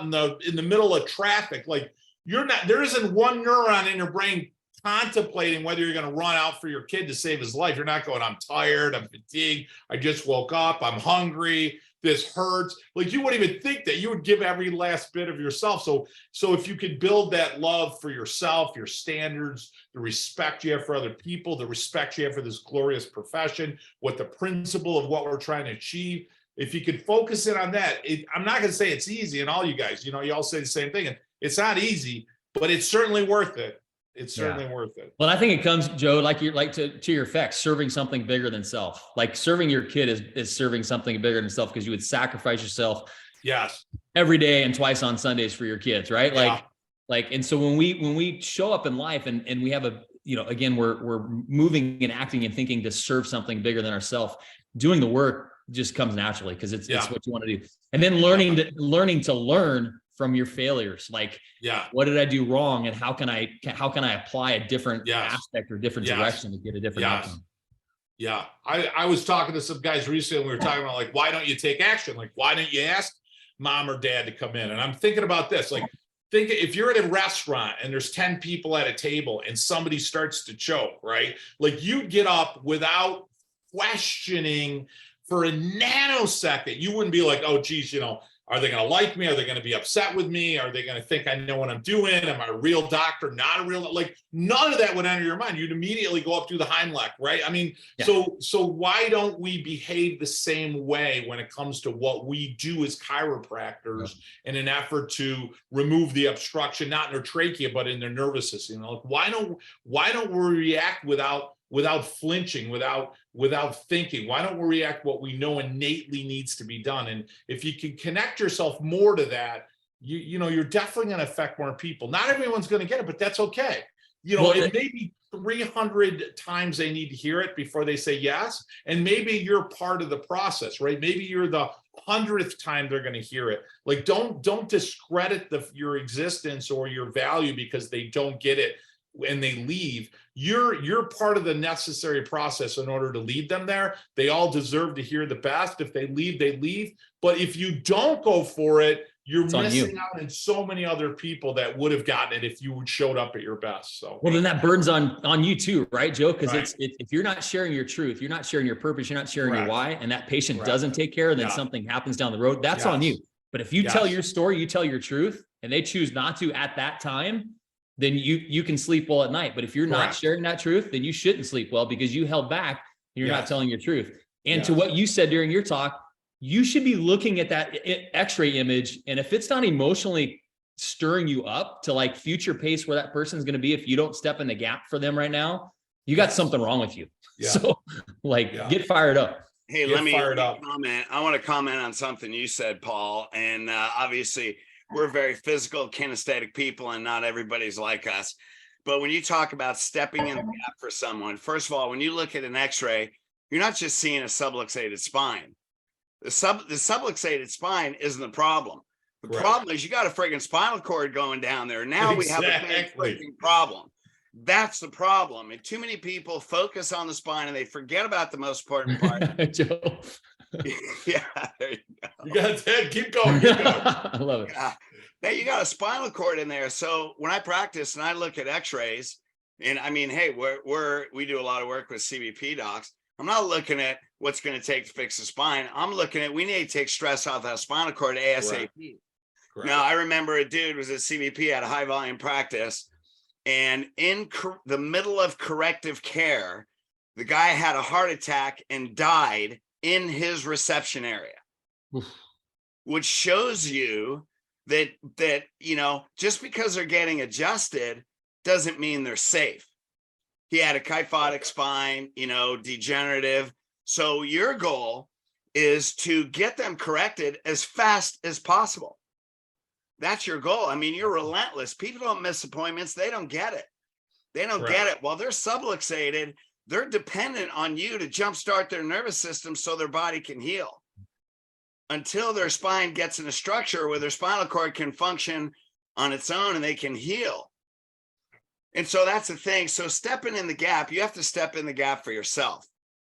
You know, like Paul, you know, like what you said, man, how do we get out of our mind? Like when you're so driven, your mind goes 100 miles an hour, you're innovating, you're creating. Like I got to get out of this insanity. It's like, and you're shaking your head because you know what I'm talking about. Yep. Right. And for those of us that might be a little bit on the spectrum, you know, it's, you know, your mind goes and goes and goes, and God's moving through you because you're connected with your heart. And then you're like, I need to work my body, man. So every day, not the weekends, but when my alarm goes off at 5:15, there are 0 days I want to get out of bed. 0. There isn't one where I when I get out of bed. There's times where I'm walking into the gym through the parking lot.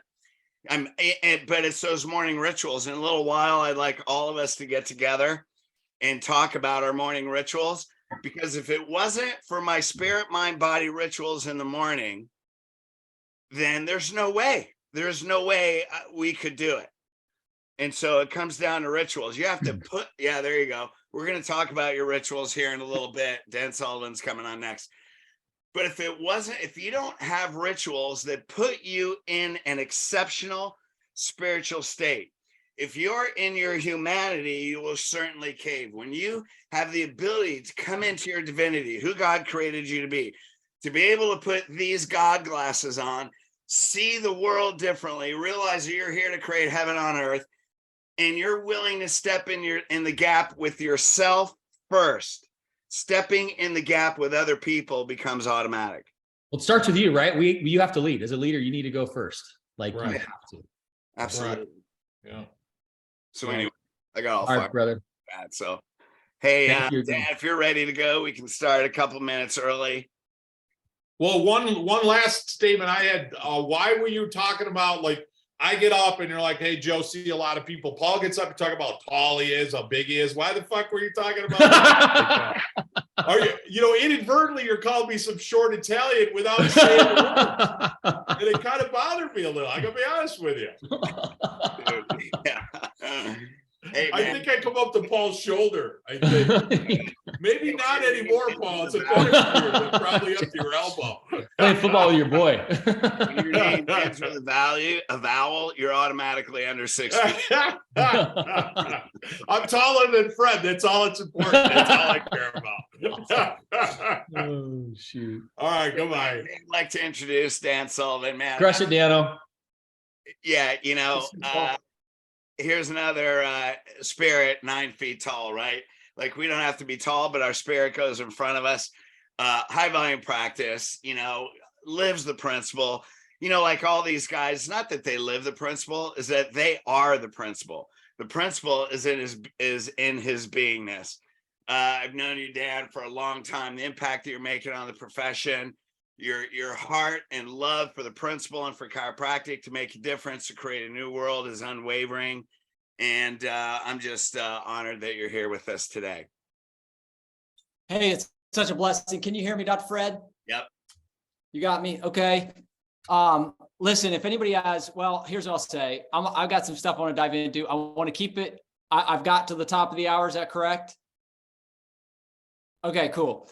I don't want to go over time. I want to make sure, you know, I think Chris is coming on next, but here's the deal, guys. Listen, I listened to some of these. I didn't catch all of them, but I did catch Dr. Joe. And and Dr. Paul here previously, one of the things that my head works in is Dr. Joe, it's so easy sometimes for him to say the things that he says. It just comes out so easily. For me, I've always asked the question, why do things work, right? Somebody asked me, what's my superpower? I just believe I'm curious. I want to know why things work. So I need to know, well, when you say things are not as good crooked, what does that even mean in our world, right? Like, what does that really, really mean? So you guys know me, I come from a background, my two brothers are medical doctors. My mom was a nurse for 37 years. My sister's an occupational therapist. I was in the medical world more than anybody else.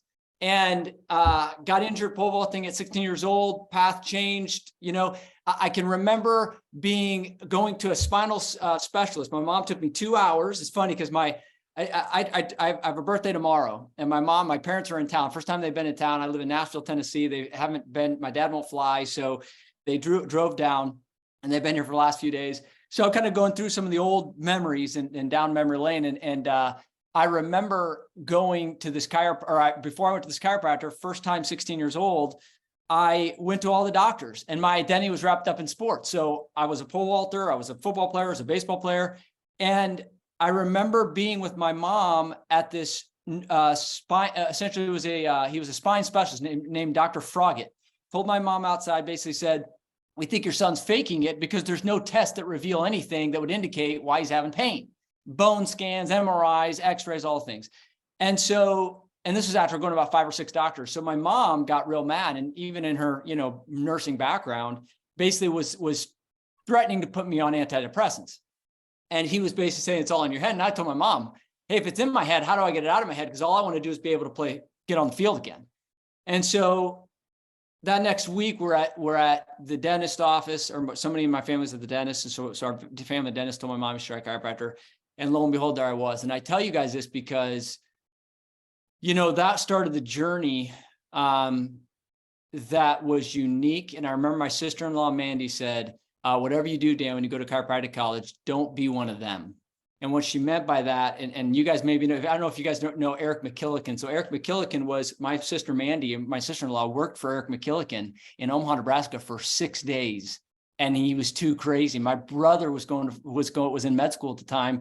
He was so crazy, like doesn't take his kids to the doctor, don't get vaccinated. One of his kids broke his arm, she's like, don't be one of these just weirdos. And I told her, and I looked at her and I said, Mandy, you can guarantee I will never be one of them.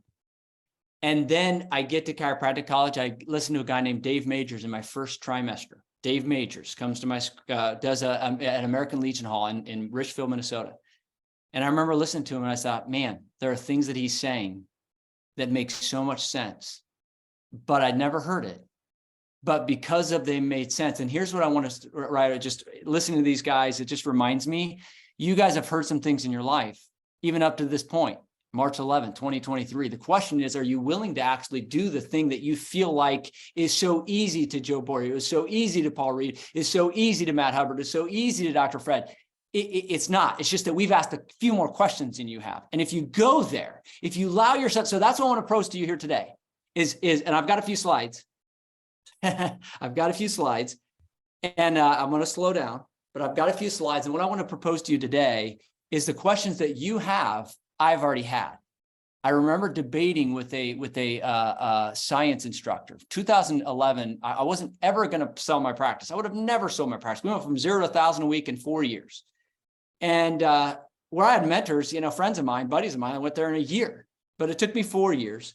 And I would have never, I was kind of, was getting associates in, kind of getting under cruise control, if there is such a thing, and not that there is, but I was starting to figure it out. And right then, I go speak in a chiropractic college. I won't name names, but it was in Kansas City. I was at this chiropractic college, and I spoke to these students, and a bunch of them at the end of it came up to me, or, hey, how this, that, and I went through a bunch of testimonies. But what happened is there was a guy, professor of neurology. He was a chiro. And I was just further enough out of school to I'd kind of forgotten, and I don't forget a lot of things, but I just been through so many testimonies, and this guy comes up to challenge my science. And I'm up for a debate like anybody. I'm not going to back down for a fight. And he's like, well, I just don't know if the things you're saying, I don't want you to essentially brainwash these kids to think that subluxation is real. And he didn't say those in those terms, but that's how I interpret them. And I had enough to fend it off, but I didn't feel good about it. At the end, that next day, I just felt like I didn't have all the ammunition I needed or could have had, or that this provides that. And that set on, I ended up selling my first practice. The whole history goes on, but here's what I tell you. I followed Dan Murphy around for 18 months. I saw him 6 times in 18 months. I saw, you can name it, Belise Slauberg and Joe Borio, Joe Borio, another guy, John Minardi, all the science guys. I wanted to know why. When I say that is literally taking years off your life and life off your years, I want to know that what I say is right, is true, is real, and backs up what I see.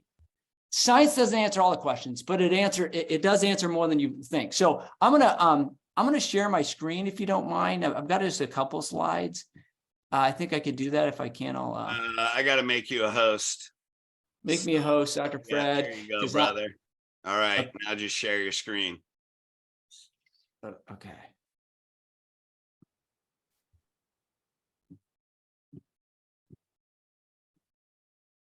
Oh man. Let's see.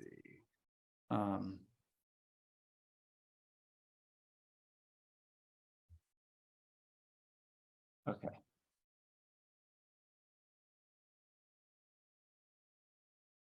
Oh no. Hey, we have a little break after this, so go take the time that you need to. Don't worry about timing. Okay, let me make sure.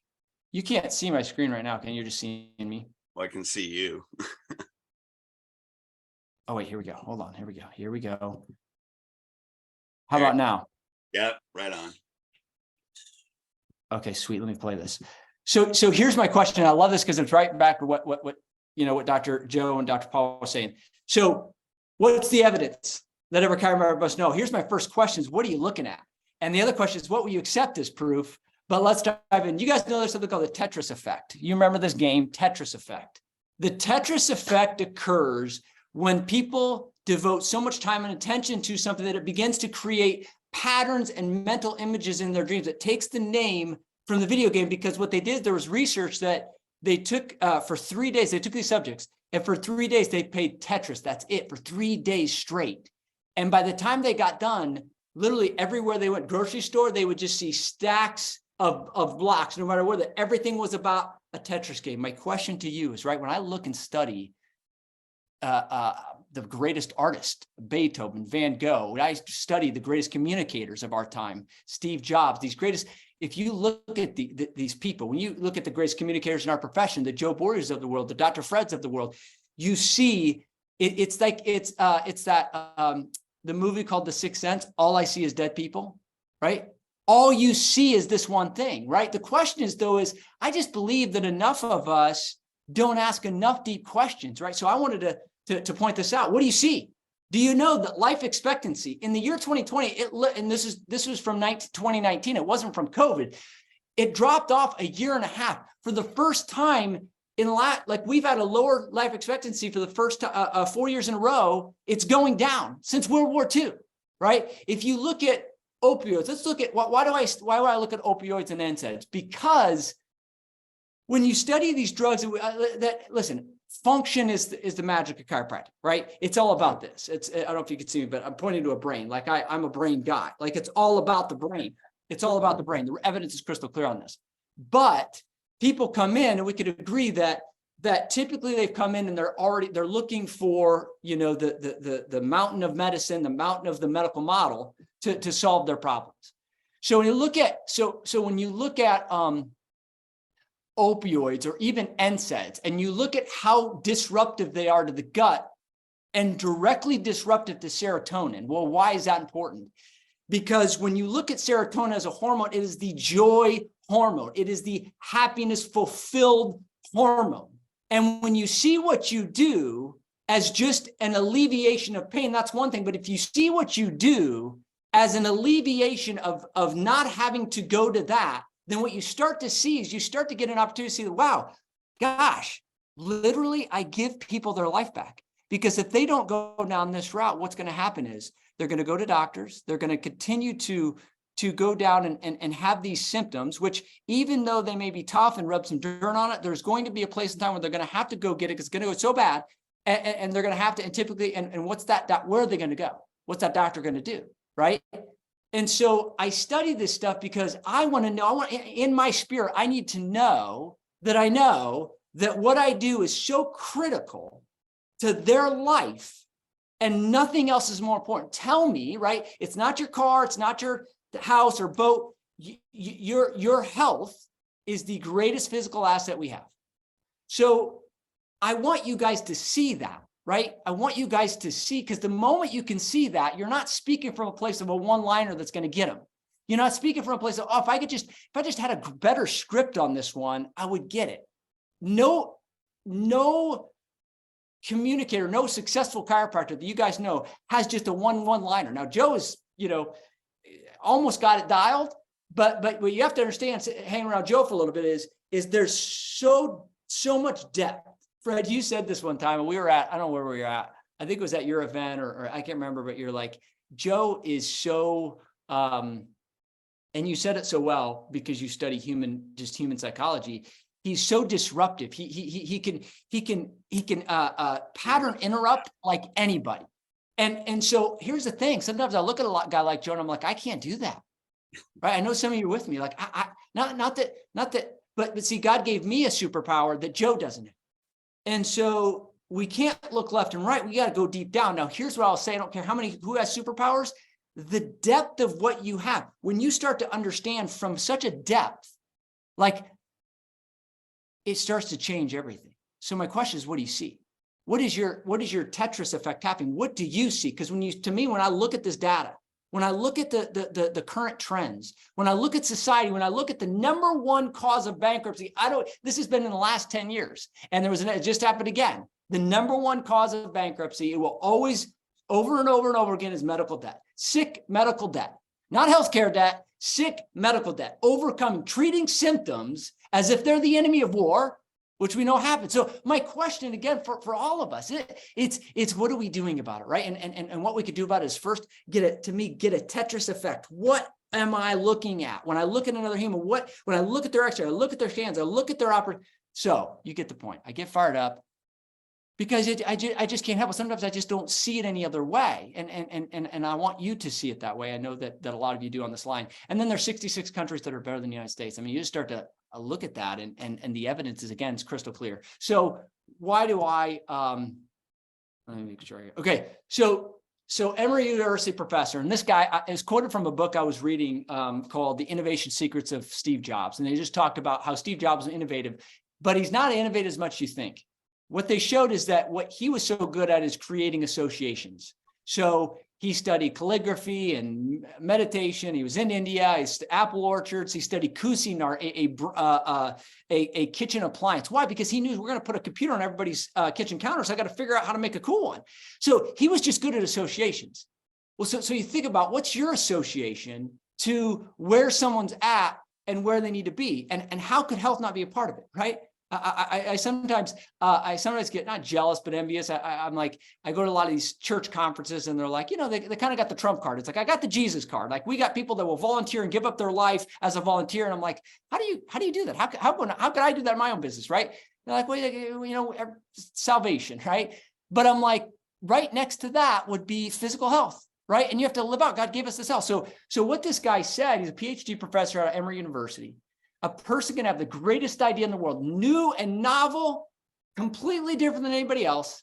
But if that person can't convince enough people, it ain't going to matter. And to me, that's the world I live in right now, where I get so excited about what we have to offer, but I also get saddened and to think that, man, there's chiropractors out there that are working for $50,000 a year for 6 days a week, working for a specific franchise. And it just blows my mind, right? It just blows my mind. But I assess it. Why does that happen? Because there's a lack of depth. And so to me, I go back to the science, right? Joe said this. I just say it a little bit different way. What's the comparison effect? When they come into your practice, I can tell you right now, what they're comparing you to is a $32 bottle of Advil they can get from the big dog bottle from Costco. or the $55 yoga class, or the $75 a month stretch lab membership they can go to, or the PT class, or the back crack they got from, such and such for $19. And I'm not judging, I'm evaluating. So if that's the case, and what I know to be true, the spine is intimately connected to the spinal cord and the brainstem and the brain, well, then that changes it for me. I need them to compare it to the right thing. Left to their own devices, they will always compare it to the least common denominator. Always. This isn't a chiropractic thing. This is a brain thing. The human brain is wired to compare it to the least valuable thing in there. So they're thinking, you gave me a $3,000 care plan. I'll just go to the old guy that cracked my back. Unless you allow them to appropriately compare it to the thing that it is comparable to. So what I say is, they know the cost of your care. They know the cost of your care plan in terms of the time. The question is this, and you've got to ask yourself this. It's what I spend a lot of time on right now. Do they understand the cost of saying no?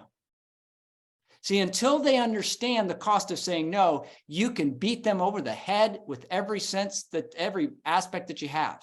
We do this, we do that, your cell phone bill, you got this, these old maneuvers we used to use. And I'm like, no, like, it is what it is.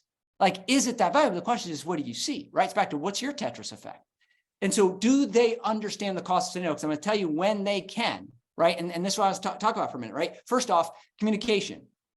93% is nonverbal, 55% is body language, 38% is tone. Albert Moravian, Southern California, established long ago. So 93% of your communication is nonverbal. It's not your words. Why did I create the posters? Why? I've got a brain lamp behind me, which I was talking at breakfast this morning with my family. We were talking, I don't know, my mom was talking about somebody else who's like, likes to watch this Keeping Up with the, not her, but somebody, my other sister, she likes to watch the Kardashian show. I don't like that show, and I said, Mom, did you know that my brain lamp made a debut on the Kardashian show? You'll have to go back and look it up. But I had posted, my wife was running on a treadmill about 4 years ago. And she's like, I'm pretty sure I saw, because they went to a chiropractor who had the brain lamp, And so I say this because why do I create all this stuff? Why do I create this? Because I know there's people out there like me, and you may be one of them, that you need to know why. And so for me, it's saying, is this true?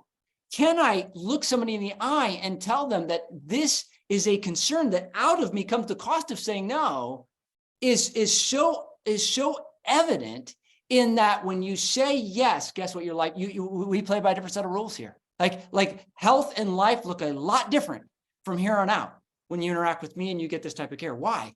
Not because I made it up, right? And so we get to communicate and give them the opportunity. And so I'm an evidence-based guy. And why do I say that? Not because I love the science, but because I never want somebody to justify their inactivity or inability to say the things based on the fact that there's not science behind it. Don't let that be you. So then I go, okay, if I were to ask, Bob, let me ask you this. I know you know this. I know we've already been through this, but what's going to happen to this if nothing's done? Right? And so I need Bob to literally verbalize that, no, that's not just going to stay the same. No, your pain's not just it's not just that your pain's not going to go away.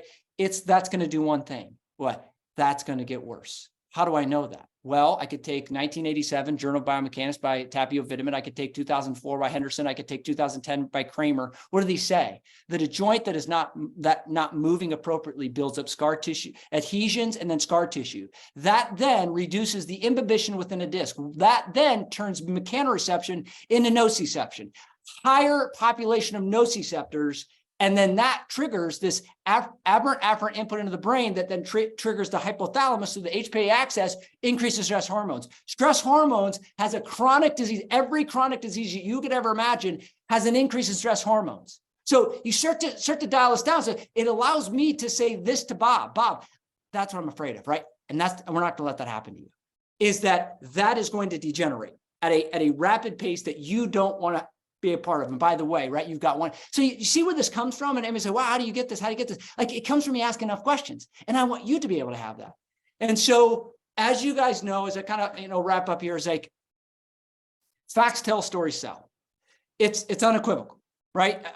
I study, always got a book laying around here. There's a guy named Kendall Havens, neuroscientist, basically show that every sense of all our 5 senses, you could argue we have a 6th sense of mechanoreceptors, but let's say 5 senses, all the information coming into the brain, by the time it reaches the conscious brain, we've turned it into a story to make sense of it.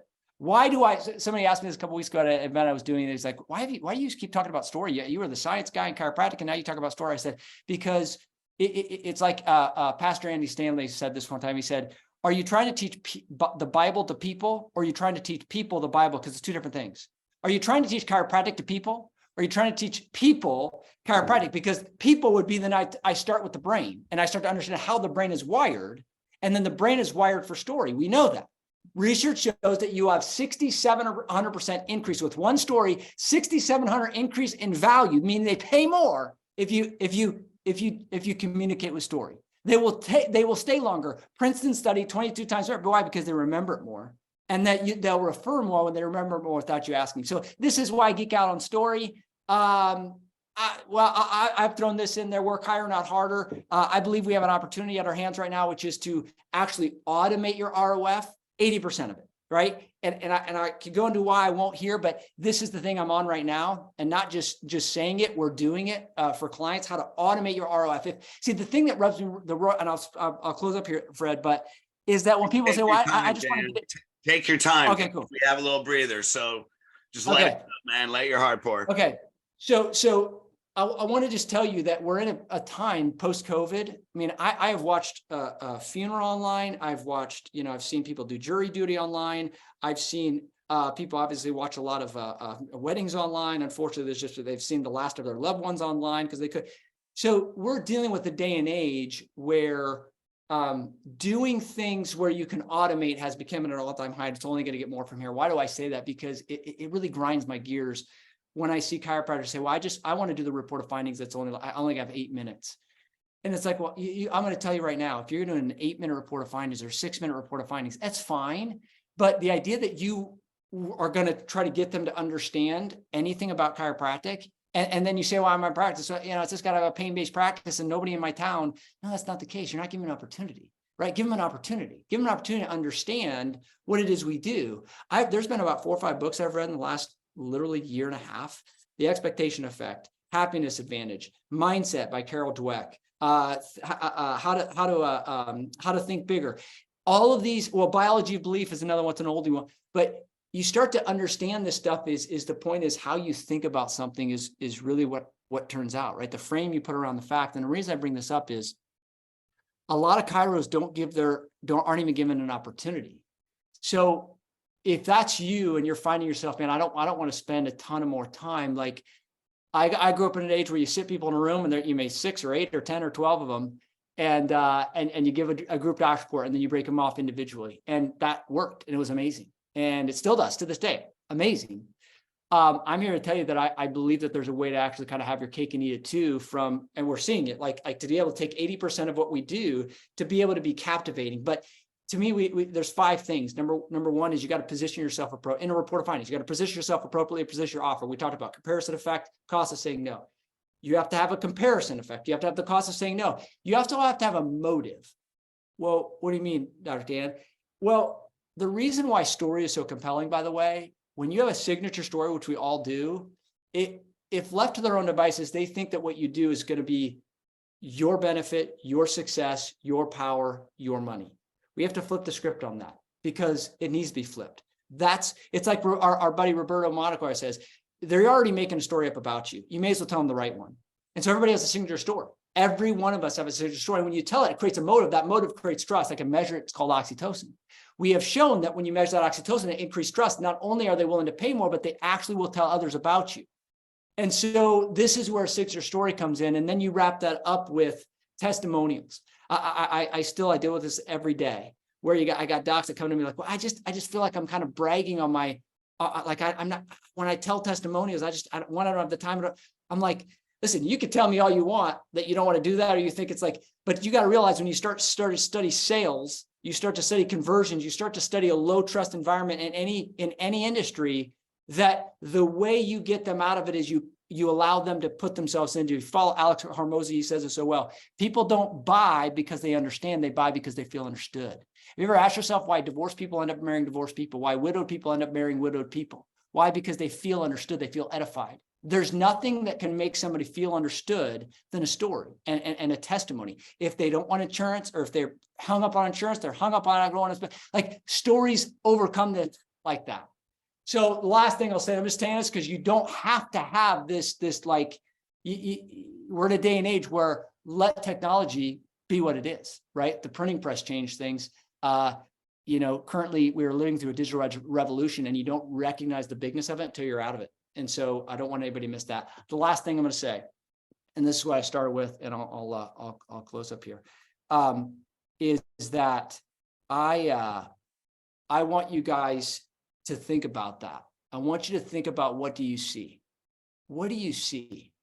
Why is it that I can get in front of an audience and I lose it sometimes? I know I'm saying it because you guys know those I like, but it's not, because I've kind of realized that 2022 is an interesting year for me.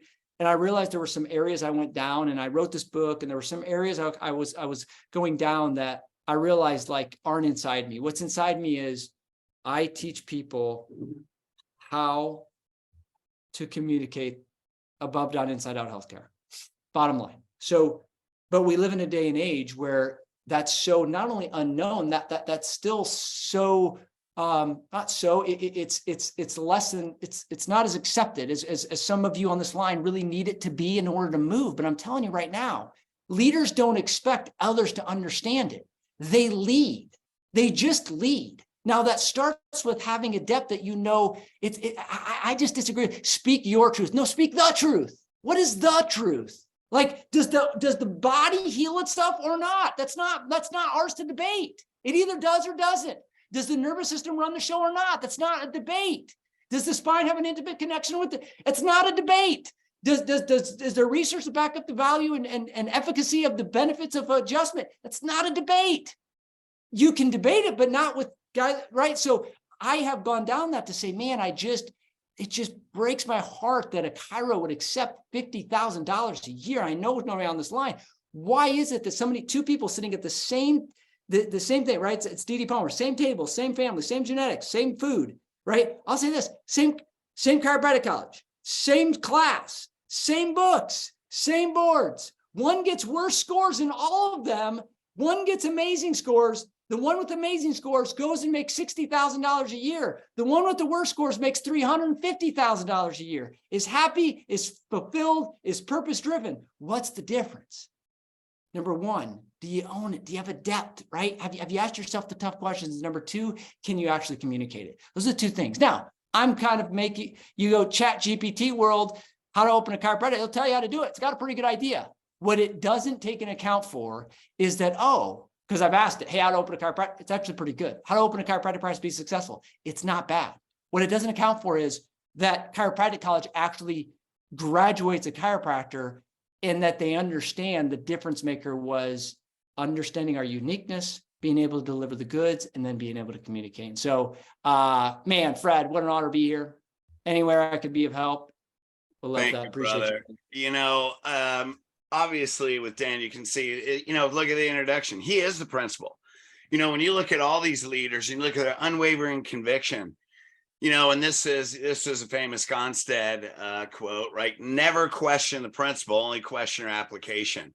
So when you look at these guys, they've gone through the technique, because I've seen you at technique. I've taught technique, right? So, and then you look at, they've learned to communicate. Look at all the work that he's done to understand human behavior.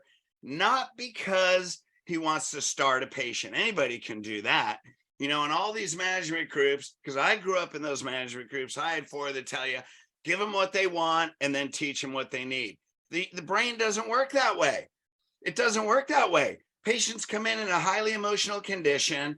You associate pain with an emotion. It wires into their subconscious mind. And then you're trying to rewire their subconscious mind with patient education. Dan, you know this. I mean, you're one of the most learned people on human behavior. I spent 25 years now studying human behavior. Why? Because the revolution, lifestyle revolution, is not about starting a patient. It's about creating people that live the principle, that live chiropractic. And when you look at all these leaders, and, you know, Dan, when you're sitting here talking, what am I thinking? It's lifestyle or it's nothing. You know what I mean? Like he doesn't question the principle. They're so beyond the principle because it's a spiritual law. Now we have to go out and develop the skill. And that's really what it is. You spent decades mastering a skill. Why? Because you don't question the truth. It's a universal law. So you can hear it in his tone if you want to comment on that, man. We all, I remember accepting the truth. I will never question the principle. I will only focus on developing the skill to communicate. Yeah, Fred. I mean, you say it so well. I remember studying at your feet here, you know, and it's, and you say it's the truth. I think have you sought the truth? I have no business. I'm a shy, introverted middle child of 8 kids. Like, I took an extra English class in undergrad so that I have to take a speech class. The idea that I would speak in front of people, my first Toastmasters group, I was so scared in my mind. And I say that, but right until I had something to say and worthy of saying. And for me, it was, I'm not convicted. I had recently had even a staff member of mine. He's a part-time pastor. And he was like, man, one thing I see about you, you're convicted. I'm like, but here's the thing, Jason, I'm not convicted about everything and even a lot of things, but the things that I am convicted of is because I've gone so deep in them. And it's just a few things, you know, my faith in Jesus, chiropractic, raising kids, because that's the season I'm in, and homeschool. And then the fourth thing for me lately has been history. It's like, this country wasn't won on hugs and handshakes. And so then we got people that want to, you know, my point in saying that is those things I can get fired up about, but nothing more than chiro. It's just that I want to make sure, again, on this line, Fred, you've asked yourself so many deep questions. And I think that there's just no shortcut.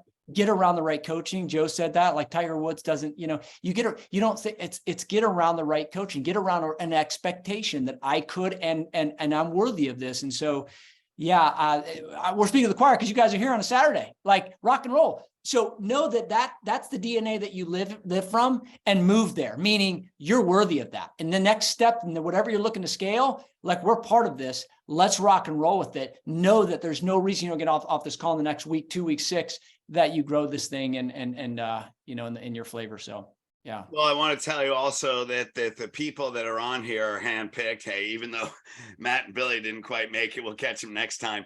You know, this is going to be a revolution, but they're handpicked because I know who they are. They're spiritually based.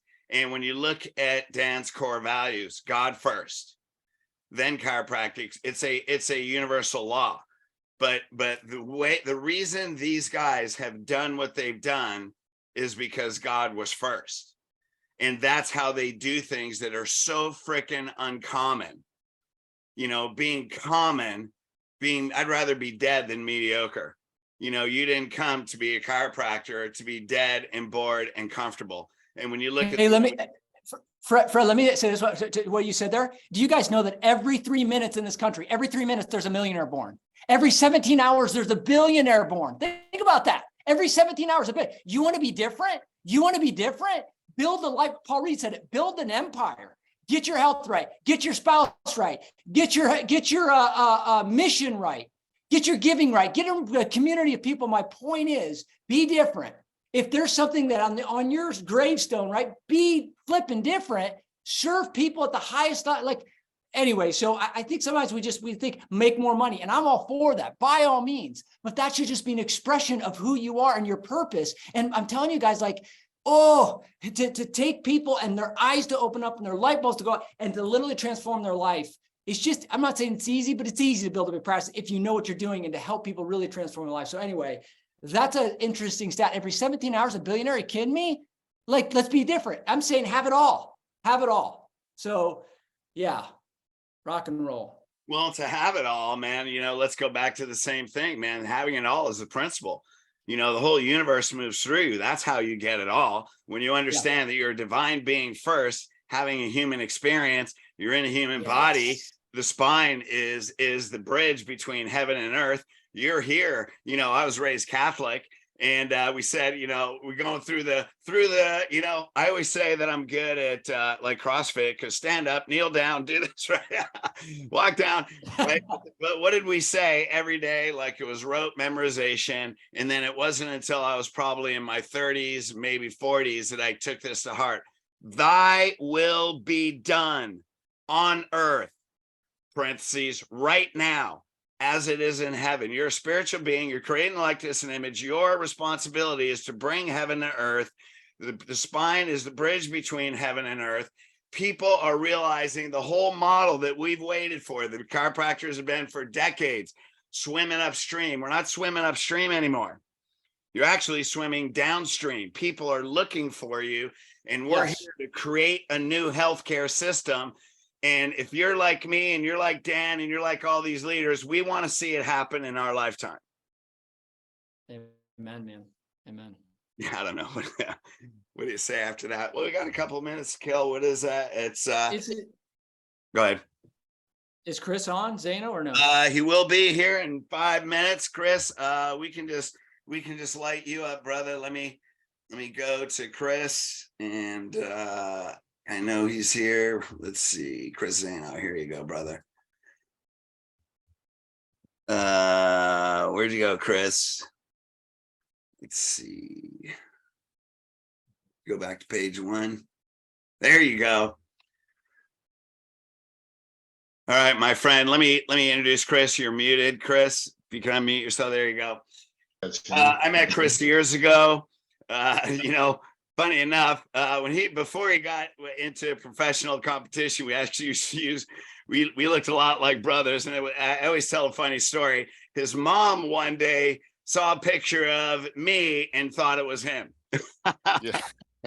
That's pretty funny, right? But one thing about Chris, when he makes up his mind, he's the epitome of a person that makes a decision, and he'll do whatever it takes. There is no pain great enough. But when you make a decision and the whole universe conspires, here's another amazing leader that knows God. God works through him. Not only did God heal him, and he may or may not tell you his story, but he knows when that who is ever under his hands, that they're healed before he even lays his hands on them.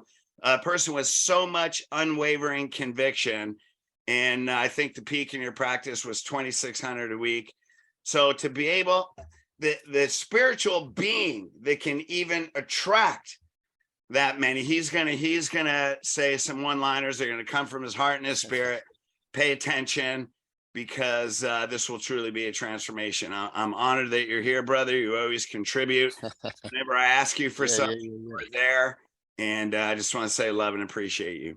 Yeah, good. So I think this time together, Fred, let's just you and I talk and chat. And I think if everybody just kind of, I think we'll go through some stuff. It's a little bit of a break of what you've been hearing, but I think it's beneficial from like experiences. And I think it'll land pretty great. So, like Dr. Dan was saying, anything, like the power of story is everything. And it's something, I was watching a thing with Michael Caine, the actor, and something happened where like he had an obstruction or something, like an interfere, like, there was a door jammed in there was something, a chair jammed in the doorway, something simple, and he couldn't get through it. And one of his mentors says, use the difficulty. He's like, what's that mean? So in acting, he goes, if there's an obstacle that just pops up, use the difficult. Like, how can I use this difficulty? So like, if it's a drama, pick up the chair and smash it. If it's a comedy, trip over the chair. So it's like, when you have a difficulty, like how we respond to that. And he goes, and he took that into his entire life. Like his kids say, anytime there's something that's off or not what you think is planned, they always say, how do we use the difficulty? And it's funny, like you don't realize, it's like when your body's under stress, you will always resort back to the habits you've built. And those habits you build, you always default to that. So a great way to tell what you've been training on and what is your default is to be in a very stressful situation. So I am going to go into a very stressful situation I was in, and some things I learned very that will be of great benefit to you. And it may allow, I think it'll definitely ensure a lot of things we heard today and make you see things different. You ready, Fred? Absolutely. All right. So December 27th, Monique, will be my fiance. We're going to Mexico to go to Cancun and then go to Tulum and just to celebrate New Year's there. And when we got to the airport and scanned my passport, like, we want to bring you over to second interview. I'm like, all right, no big deal. And they're like, have you ever been in trouble with the law? I'm like, no, I'm 46. I'm a doctor, never been arrested, never, nothing in my life. Right. And then about 2 hours later, I'm stuck there like, what's going on? I see the military, the guns, everybody. I'm like, oh shit. And I know they're talking about me because they're looking at each other and they're going like, big guy, big guy. I'm like, fuck. Right. So I'm sitting there and a guy walks in, he's like, and he goes, senor, he's like, you have a warrant for your arrest for accusation of sexual abuse. And I'm like, what? I go, what the hell are you talking about? And so what had happened was, I had and I mean, the case isn't over, so I'll just kind of do a couple things, but ex had a little business deal going in Cancun, and an ex-business partner wanted me out, owed me a lot of money. And I said, give me my money. And he's like, no. And I'm like, okay, well, you owe it to me.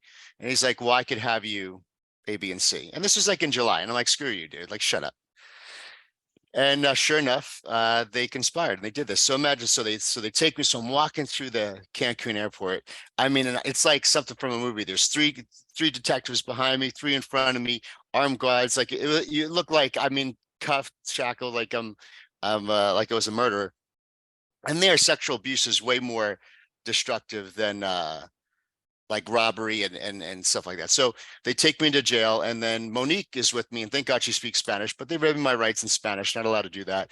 And so the jail there, Fred, it's like in the prison, like in the jail, it was disgusting. It was like the bars. I was like, man, I go, this is like horrible, everything you would think.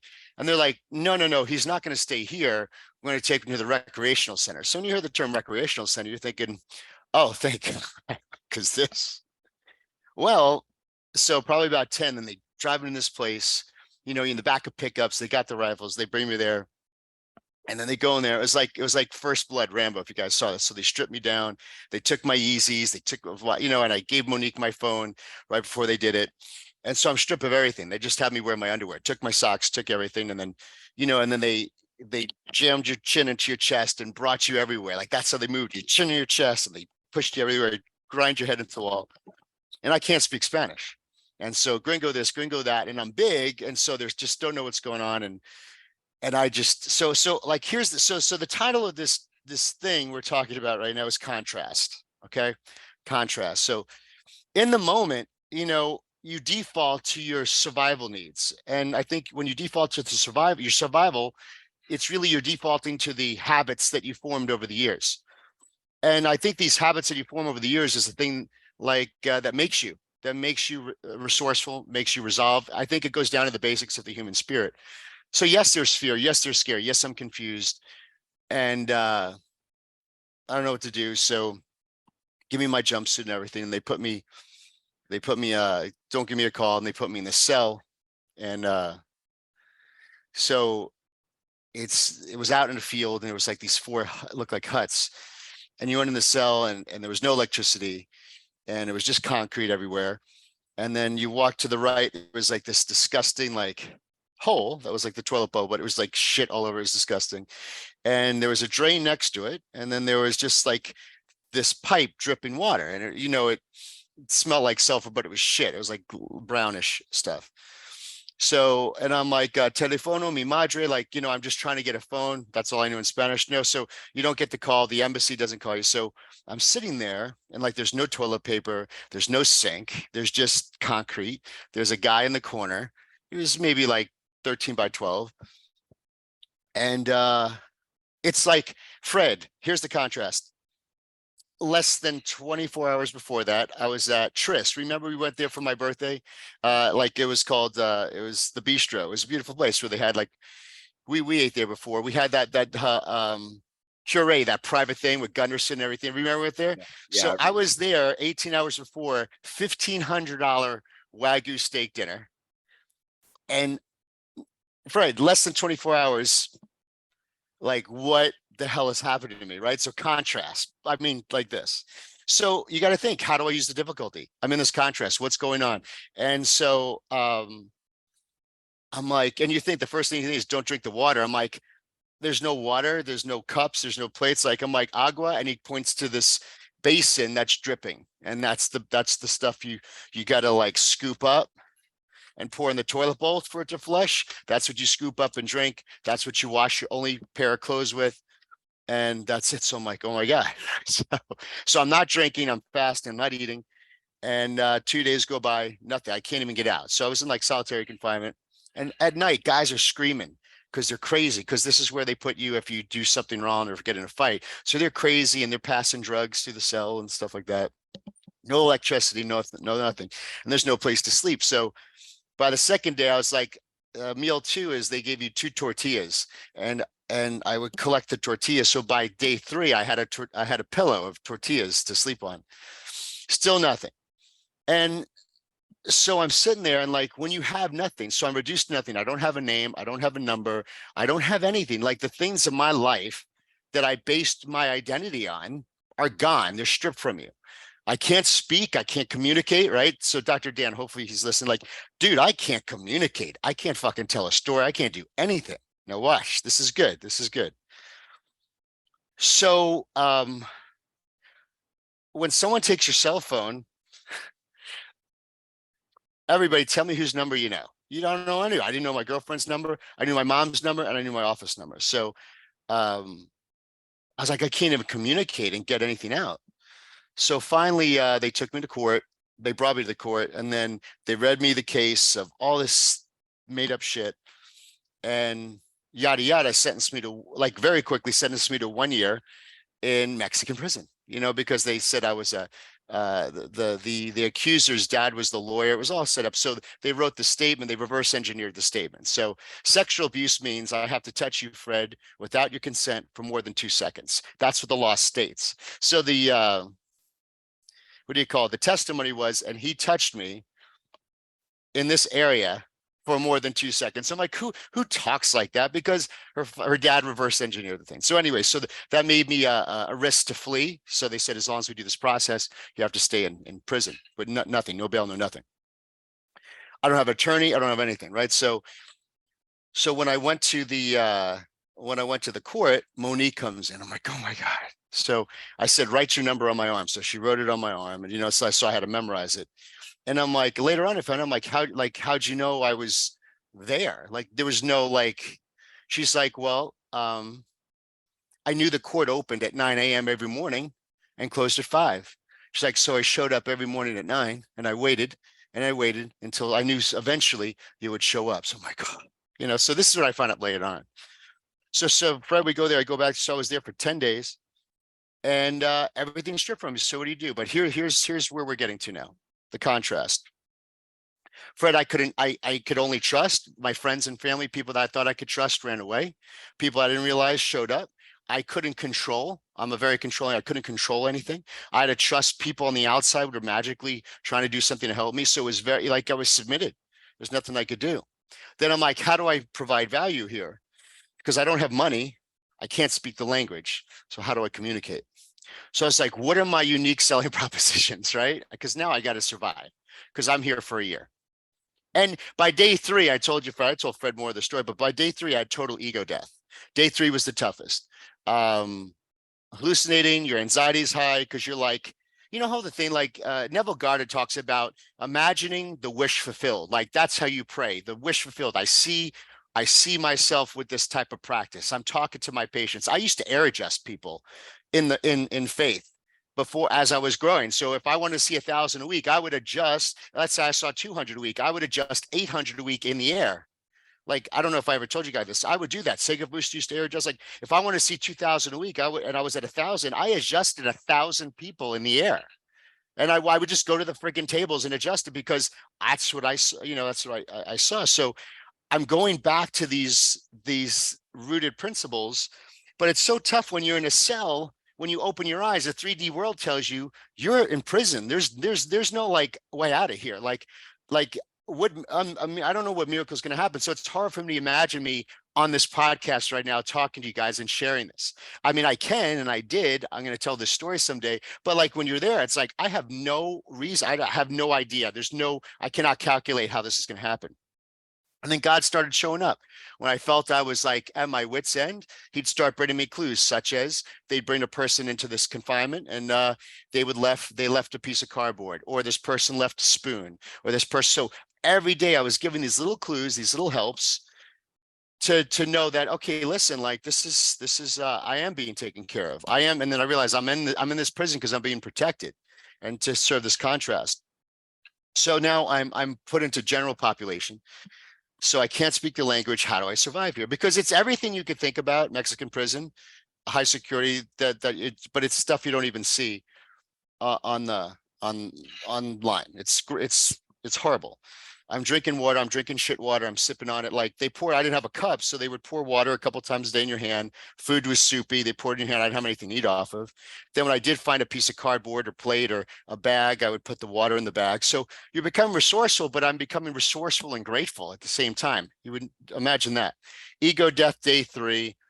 All night, these guys are chanting my name, like hecklers, like jackals, like jesters. And it was like a spirit of jesters, right? So it was very difficult. And then you just get to the point where you're like, I got this, like, all right. And here's the resourcefulness. Like, okay, so what do I got? My skills. So I don't have money. I can't speak the language. So how do I communicate? I go my skills. Because I always felt like Jim Rohn says his best, and this is how I got to Mexico. He goes, life should be a series of experiences with frequency and intensity. Life should be a series of experiences with frequency and intensity, because that builds memories. That's things we're talking about.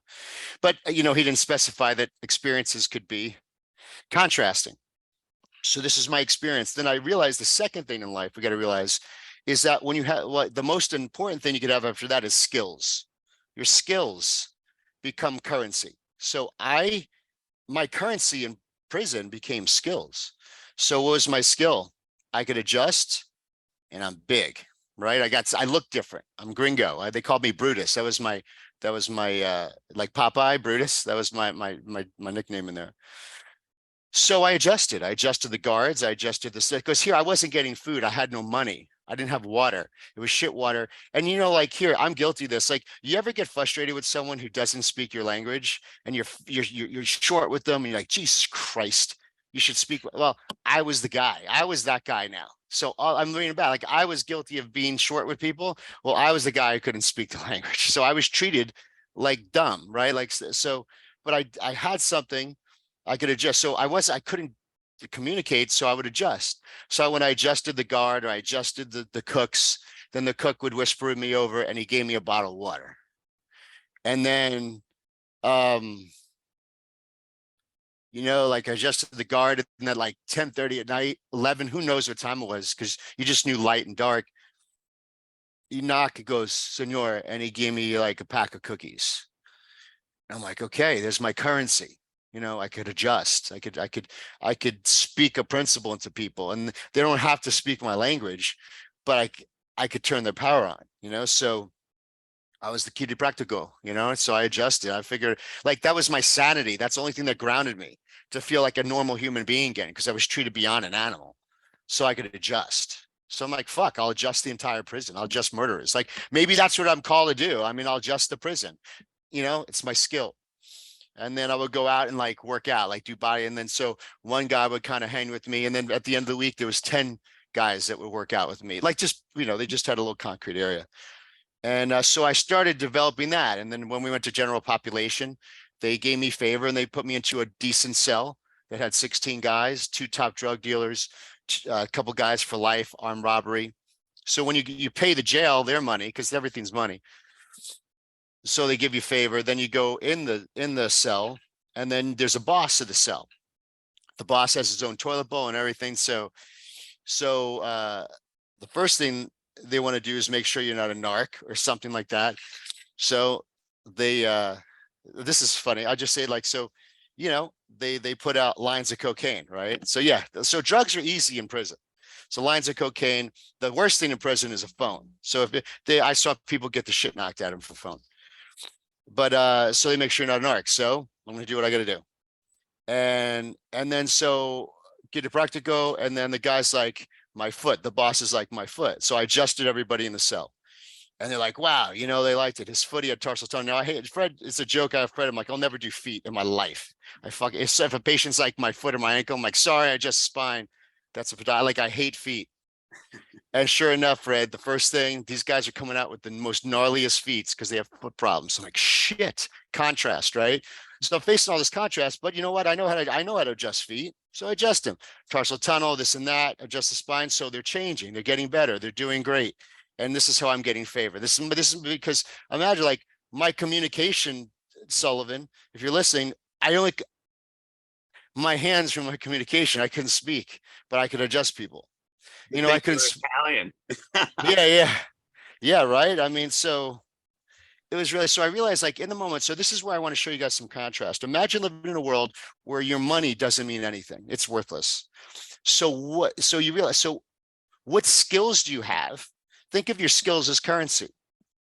So my skill was that I could adjust. My skill is so I really, looking back in practice, you know, Dan nailed it on the head. My skill in practice was I can adjust.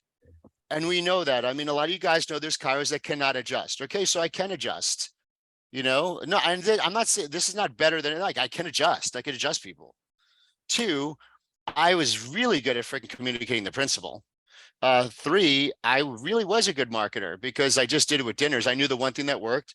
That was my skill. 4, my skill was my discipline. I didn't realize discipline was a skill, it was a practice skill.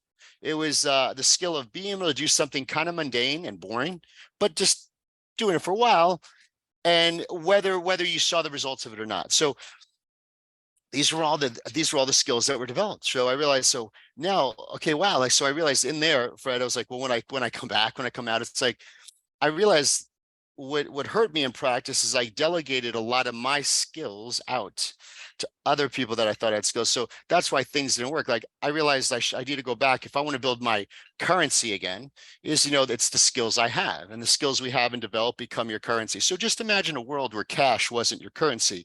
It was your skill. And what made you extremely valuable was the skills you were able to learn and what you were able to teach. So communication was a huge skill. So I realized that my skills that I had developed through chiropractic were the things that actually saved me, and probably the worst thing in my life. You know, I had to live by the principle. Why? That's a skill. I'll tell you why the principle is a skill. We all know the family that at your report of findings, they get the message, right? They hear the principle, and when things are okay in someone's life, the principle is easy to accept. But what happens when that family's kid has an ear infection now for the 5th time? The kid's running 103-degree fever, and this is the first time they're thinking not to give the baby antibiotics. So they're really gonna test the principle. So when the principle has to be tested, that's a whole different story of if you believe it or not. So it's the experience of the principle is what makes you believe it. It's not just hearing the principle, right? So knowing that the principle is there, like, I mean, you have to live it yourself. Like all I had to drink was shit water, and it was like I drank sewage, and you know, I didn't get dysentery, I didn't get like that. My body was effective at doing what it had to do. So it's like you're living this like all these other things. Like at the end of the day, when you're stressed, thank God, all these things we have practiced as chiropractors over the year. It's kind of like Mr. Miyagi, right? When he was telling Daniel to paint the fence and watch the car. It's like this whole practice through chiropractic and the skills we develop it becomes something that's a way of life. And when you're stressed and there's a lot of pressure and you don't know which way to think and you can't speak the language and you don't have cash to exchange your value, you realize like, what do I have? What made me valuable is who I am, the principle, my ability to adjust people and be a light. And for 21 long days, it really served Fred. It was unbelievable. And, you know, I saw murder. I saw everything. I got bit by scorpions. I mean, I got everything you could think of. And I would sit there and laugh, and it was wrongfully accused. So that's the Christ-minded thing. So that was my Christ thing. Like, you know, what happens when life's unfair or seems to be unfair? It's like, yeah, like shit happens. And imagine being wrongfully accused and you go through all this stuff and it was just malicious. And how are you okay with that? Like, how are you forgiving of that? And can you be forgiving of that? And it's all these things, all this contrast teaches you. So And this is not a sob story. It's like, so what came out of that contrast? Well, number one, I realized who I could really trust in my life. And there's a lot less people than I thought it could be. Two, it took that amount of charge, Fred, to find a girl that I could trust that was there for me, who unconditionally loved me to a point where she made things work. She took care of things. She found lawyers. She borrowed money. She did what she talked to sharks, anything she had to do. And she never left my side. And that was I felt undeserving of that. So that was other things that were showing like, wow, like, do I deserve someone like that? And then I realized like things like loyalty, trust, honesty, someone who has your back and says what they're going to do. That became my highest values of a relationship with someone, not what they could give me. And yeah, but at the end of the day, looking back, it's a great story, and there's a lot more I could talk about it. But Hey, can I yeah. We said one of the most powerful things was your faith, and you said Yeah. how you have these small signs, and that's the chiropractic principle too. Universal intelligence and innate intelligence. That God is always with you. Right. When your eyes were open, and your eyes were open to see the blessings, to give you confidence. Now, you told me this story, man, and it was an amazing, obviously, perspective, life-changing experience. Yeah. You told me the story when you were confronted, and you may have had to defend yourself or save. Oh, yeah. But how God, your presence, presence, Christ presence intervened and solved that. And yeah. No, Fred's right. So, they just test you. They're just trying to break you. Because what I realized, they asked me questions, and I had to be truthful because I realized they're asking me questions because they had phones and they saw me online. They knew everything. They knew about the Lamborghini. They knew about the large practice. They knew everything. So they were just trying to break me. So this one guy, Fred, it was scary, man. This guy, so he's fronting me because they're all like Joe Pesci, Fred. Like, so what I mean, like, if you guys watch Goodfellas, any Joe Pesci movie, Joe Pesci is the guy, he's this, and he's so volatile, he could just snap on you. So it's that feeling of snapping on it. And one thing is, in prison, I realized that all of these good men, they serve a very harsh and judgmental God. They're like, we are broken. We're broken. We did like they don't even forgive themselves, right? So they're like, I'm just a broken guy. I made bad mistakes. I deserve this. So it's like they have no forgiving father. And so they front up against you. So when they're testing you or they're going up against you and they're challenging you and they're challenging me because I look a certain way, like if I back down, then I'm going to have 17 people that automatically bitch me out. Or, but man, like this guy had 2 45-year sentences. So I'm like, shit, what's 6 months added to that? Where me, I'm going to go back in this freaking thing. So part of chiropractic was when you do 15, 18 years of talks in front of thousands of people, you know how to act and perform. How many times do you guys get up and do your thing, even though you don't feel like it? So I had to like act. I had to not show weakness, but I was so scared. And I just kept on saying love and peace, love and peace, love and peace. I'm like, we could go back to solitary. That's great. I lived there for 9-10 days. I could do it again. And then they would see it and they would kind of back down, be like, okay. So that happened, Fred, like 3 times. And man, I was so scared because like, I can't beat these guys. And then they have nothing to lose. That's what's scary. It's like, this guy's got nothing to lose because he's never leaving this place. So the murder I saw, a guy had his girlfriend visit him, and she was pregnant with another dude's baby. So he set it up where she came, honey, I love you. And then I saw it like 20 feet away. And then it looked like a guy was having a seizure and taking her, just going to the ground. And everybody's going, he stabbed her belly and killed her, killed the baby and killed her. So this is like 20 feet away. So because like these guys in there, they feel they're broken. They felt life's over. They have no hope. You're in a place of hopelessness. So the contrast of like, guys, freedom, hope, all these other things, man, it's amazing when that's taken away from you. So to really see what I saw there, and you get to be compassionate. But yeah, Fred, you're right. Like when you had to stand up to someone and be like, listen, like this is like not a Goliath, but like this is just a not a good situation. But you had to act, you had to keep cool. You had to tell the truth because they knew the answer before they asked you the question. And they always ask, so what's going on? What's going on? Because I was seen as a money siphon, right? Like, I could bring money into the prison, right? So you got to have a balance where if I was getting let go, they could do things to make that not happen. Or if I was going to be in there for a year or 2 years, then they could say, well, how can I bring more money in? You know, like they would offer, hey, for 500 this, for 1,000 this, you could sleep there. You don't have to do the work. Like it would have been nice. I mean, for $500 a month, you would have had a pretty decent life in prison, but it's not what you wanted to do. So yeah, Fred, it was, you know, the principle was there, but man, like when I came out of it, and when I was able to get out, it was you know, you had a greater, the contrast, get a greater appreciation for some things. I felt like I was in a whirlwind, like I went to a bizarre, like I switched dimensions very quickly, and I came back and I felt out of sorts. So there was such an evolution, there was such a change, there was such a shift. Even today, I feel out of sorts. It's like I came home, but just something feels different. Like it feels so different. It feels like this is my place, but it's like I'm just different because it was such a fast evolution. And but it was all for the better. You know, it was all for something good, knowing that like, you know, my skills here, I took for advantage the skills I've had. I took for granted my ability to help people, the way I was able to help people. I took for granted, you know, the true friendships in your life. So all this contrast, Fred, came to the point where I was realized that, you know, my skills and these principles, these grounded foundations that, you know, that we learned through chiropractic, that when stressed, they were the things that I was able to rely upon and sit upon. They were also the same things that were able to save me or actually get through it a certain way. Because it's very easy when the 3D world is telling you one thing, Fred, and you know, you're having to have faith in something you don't see when you're in a cage. So it was very difficult, but a lot of good stuff came from it for sure.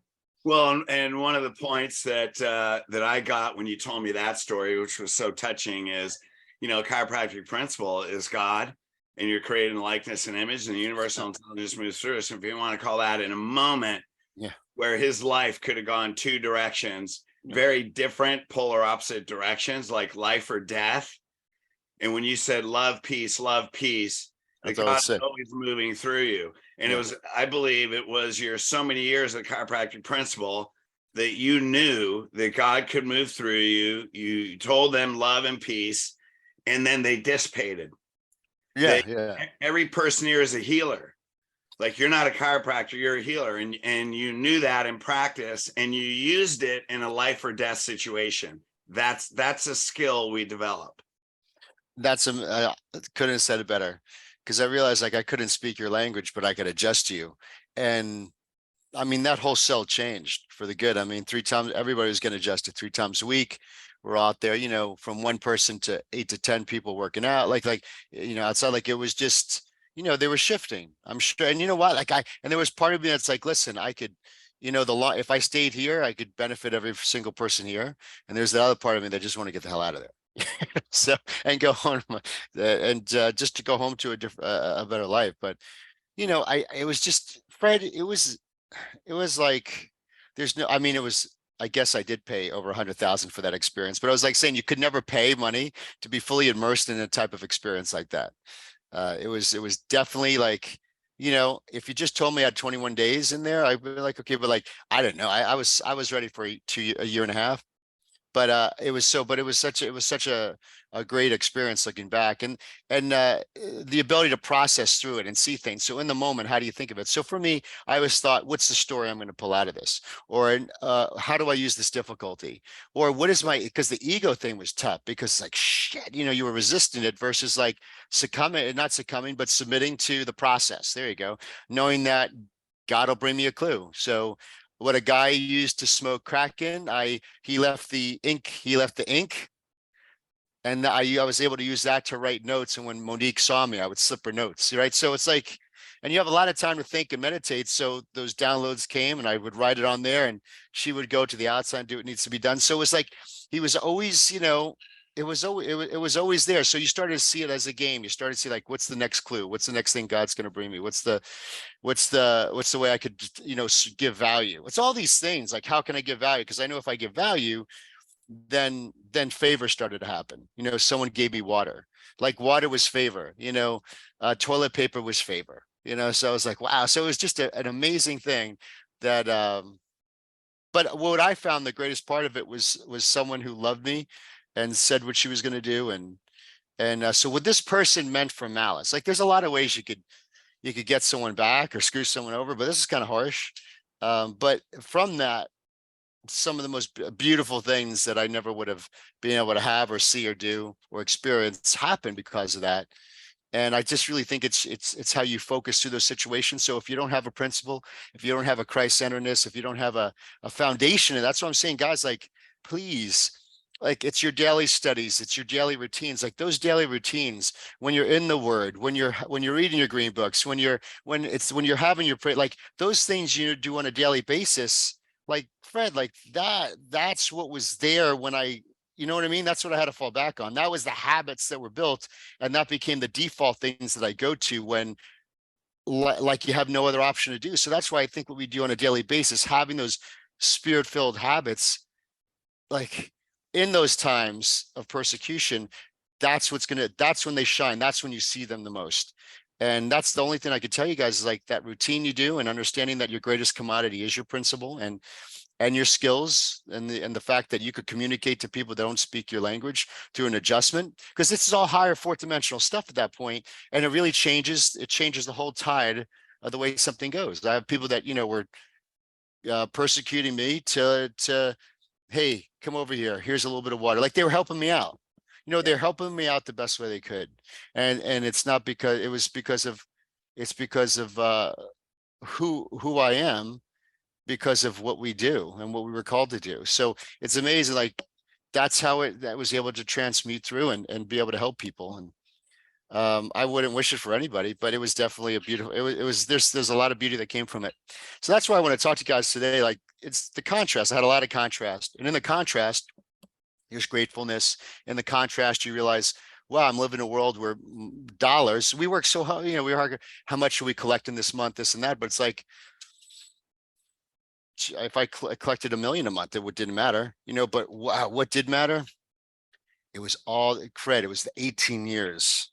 It was the pie. It was all the stuff we're doing right now.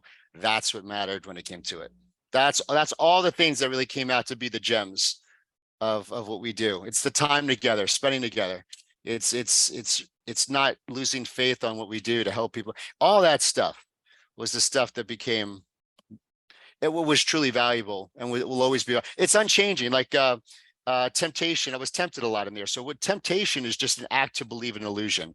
Or I was reading like reality, true reality are things that are unchangeable. Like, so if something could change, it's not really real, right? If I could change it, it's not real. So God is unchangeable. So it's like the things in life that are unchangeable, a principle's unchangeable, love's unchangeable. So you start to see all those unchangeable things are really what's real. And that's really, at the end of the day, what you fall back to. Hopefully, if you're aware of it. Well, thank you for sharing that. I'm sure everybody is humbled. Your story alone, I think, brings gratitude. I think the biggest lesson is be grateful for what you have and always serve. That, God is with you. It's a presence that's never absent, no matter what it is.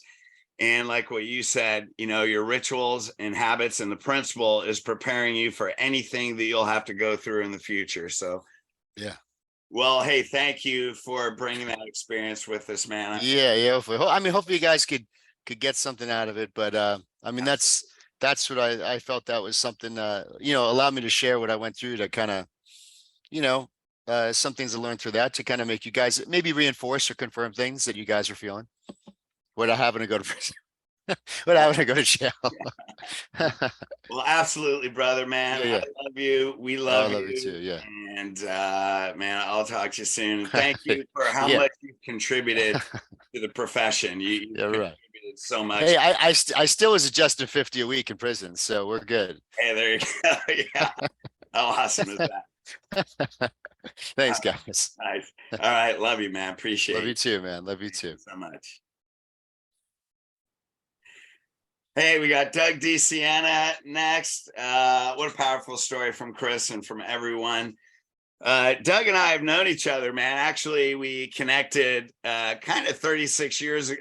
It was like 30 years ago, like we knew of each other, but we didn't hang out much. And then all of a sudden, a handful of years ago, we came together, and it was like the brother that from another mother that I never knew. And he's one of the most loving, loving people, not only loving people that you'll ever meet, but like Chris and Dan and Paul and Joe, is he doesn't live the principle, he is the principle. And when it comes to taking a stand and drawing a line in the sand, he lives that conviction. I know when the whole COVID thing went down, man, we started a podcast, Resurrecting Our Freedom. Dalton was doing it for us, and shoot, we got thrown off of YouTube, social media canceled. That was before censorship. But the bottom line is, here's a guy that will take a stand. He didn't use masks in his office. Police came several times. He basically, told them, those choice words that made them leave rather quickly. And because of the principle, God is with him. He's one of the most faithful. He's also an ordained minister. And I think what you guys are really getting, these guys that are great leaders, that are unwavering, that are unstoppable, the primary quality is they immerse themselves in God and the Spirit every day. That's our strength, and that's the principle of chiropractic. So thank you for being with us today, Doug. Hey, it's awesome. The tone of my talk turned into something totally different after hearing Chris's talk. I wasn't going to tell about my personal story, but he mentioned hope a lot. And one of the things that I had when I was sick and was a medical failure because I was put on what they thought was medications to help a respiratory issue. And it wasn't the case. It was a neurological issue is what I suffered from, but they didn't know it. And so they said it was all in my head. And here I was, athlete. I lost about 50 pounds, 137 pounds, didn't feel like living another day on the planet. And I went to a chiropractor. And that chiropractor took an x-ray of my neck. And here's something I tell everybody in my practice and in my life. And that is this: I had zero neck pain. I had zero back pain. I had zero headaches. All the things that a lot of people think that what we do. And the truth is, I had something going on with my immune system and my nerve system. As who was it said? Joe Barrios, I think, said everybody has neurological compromise. I love that he said that. I certainly did. Now I understand the mechanisms. But the bottom line was, I went into a chiropractic office in a state of complete hopelessness. And in about 6 weeks, I was breathing. And I wish I had time to tell the whole story. I don't, but let's just say this. It was a terrible way to live for almost 2 years, not being able to sleep, having my dad come into my bedroom, cupping my back, living with an oxygen mask on my face. That's the way I did life for 2 years. One time I was lying on that vinyl table in that chiropractic office, and I was actually able to breathe. You know, people breathe in about 14 times a minute, do not even appreciate it. I was breathing and I heard a voice, and this voice said to me that I will become a chiropractor. Again, mind you, this was 1977. I was 17 years of age. He told me I was to become a chiropractor and I was to give hope where hope was lost. So it was just congruent with what Chris was saying, and I just had to tell that story. That I wasn't planning on it, but just so know that that's what we are. We are a profession of hope dealers. That's what we do, because we are a profession that empowers people. That other side of the profession, they disempower people. They tell people that you are not capable of living out there in the world, because if you walk outside on the planet, there's a boogeyman that's going to get you in the name of a virus. That virus is going to kill you. Think about that. Think about a time in our lifetime that we would have be imprisoned into our own houses because we're afraid to go outside. That's the condition of where we were just a little bit ago. So on some ways, I think that this is the best time for our profession, because there's a void in healthcare right now. And there's no other time that I can remember that people had such a distrust for the people in the NIH, for the CDC, for the FDA, and for the World Health Organization. People don't trust them anymore. There was a time when if you walked in with a white coat, you were a medical doctor. There was your priest, your pastor, your rabbi, and then there was your medical doctor. You trusted those people the most. Fred, let me tell you something. That trust is gone. That is no longer. So we are based, our profession is based upon the shoulders of heroes. And what I'd like to do in the next 15 minutes is go back to see ahead. So we have an amazing legacy, and I don't want the newer chiropractors to forget about the legacy that we had. As you can see, I had written down there in my PowerPoint, the profession of hope. And then just as God would have it, what does Chris talk about, right? He talks about hope. So let's go all the way back until 1969. As you can see, chiropractic was condemned. You know, it's the same playbook. This playbook has not changed through the ages. They said this. They said it is the position of the medical profession that chiropractic is an unscientific cult whose practitioners lack the necessary training and background to, and I underline this word or this phrase, to treat human disease. Notice they don't say we're not trained to treat neck pain. Notice they don't say we're not trained to treat headaches. They said we are untrained, we're incapable of, we are not designed for the treatment of human disease, because that's what they do. It says right there in the top line, medicine is always considers its mission as twofold: to advance the science and art of medicine and to protect the public health. I really believe that's our mission, to protect humanity, because we have a truth. It's been once said that, you know, you go to church and pastors have a principle but no practice. The game of medicine has a principle, as faulty as it may be. They have a principle, but no philosophy, I should say. They have a practice. Medicine unfortunately, is now nothing more than a subservient methodology by which the pharmaceutical industry can dispel their product. Let me move on. Chiropractic constitutes a hazard to rational healthcare. Fred, do you remember going to DE and they used to say, nothing is bigger than life? Do you remember that? Mm-hmm. That was a big banner. And then on the left side, it talked about that chiropractic is an unscientific cult. Well, I want to know if it is an unscientific cult because we preach life, then I want to be a member of that unscientific cult. That's who I want to be a member of. So here's what the AMA wanted to do against us. They want to encourage ethical complaints against doctors of chiropractic. I have a question for your audience. Do they still do that? Do they still encourage complaints against us? They've infiltrated our own profession. Our profession is like the old school, you know, rounding up the wagons and shoot inward. That's what we do. We kill ourselves. They encourage chiropractic disunity. It's still going on to this day.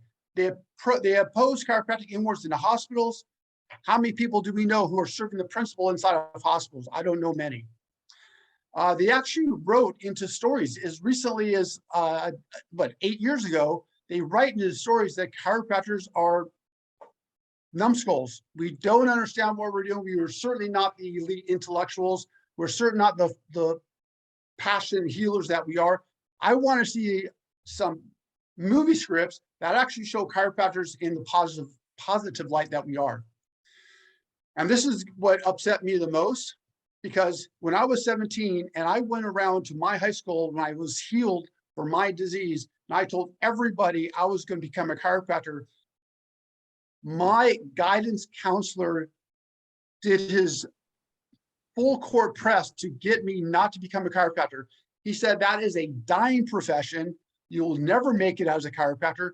You barely graduated high school because you missed almost 2 years. There's no way you're going to make it through the school.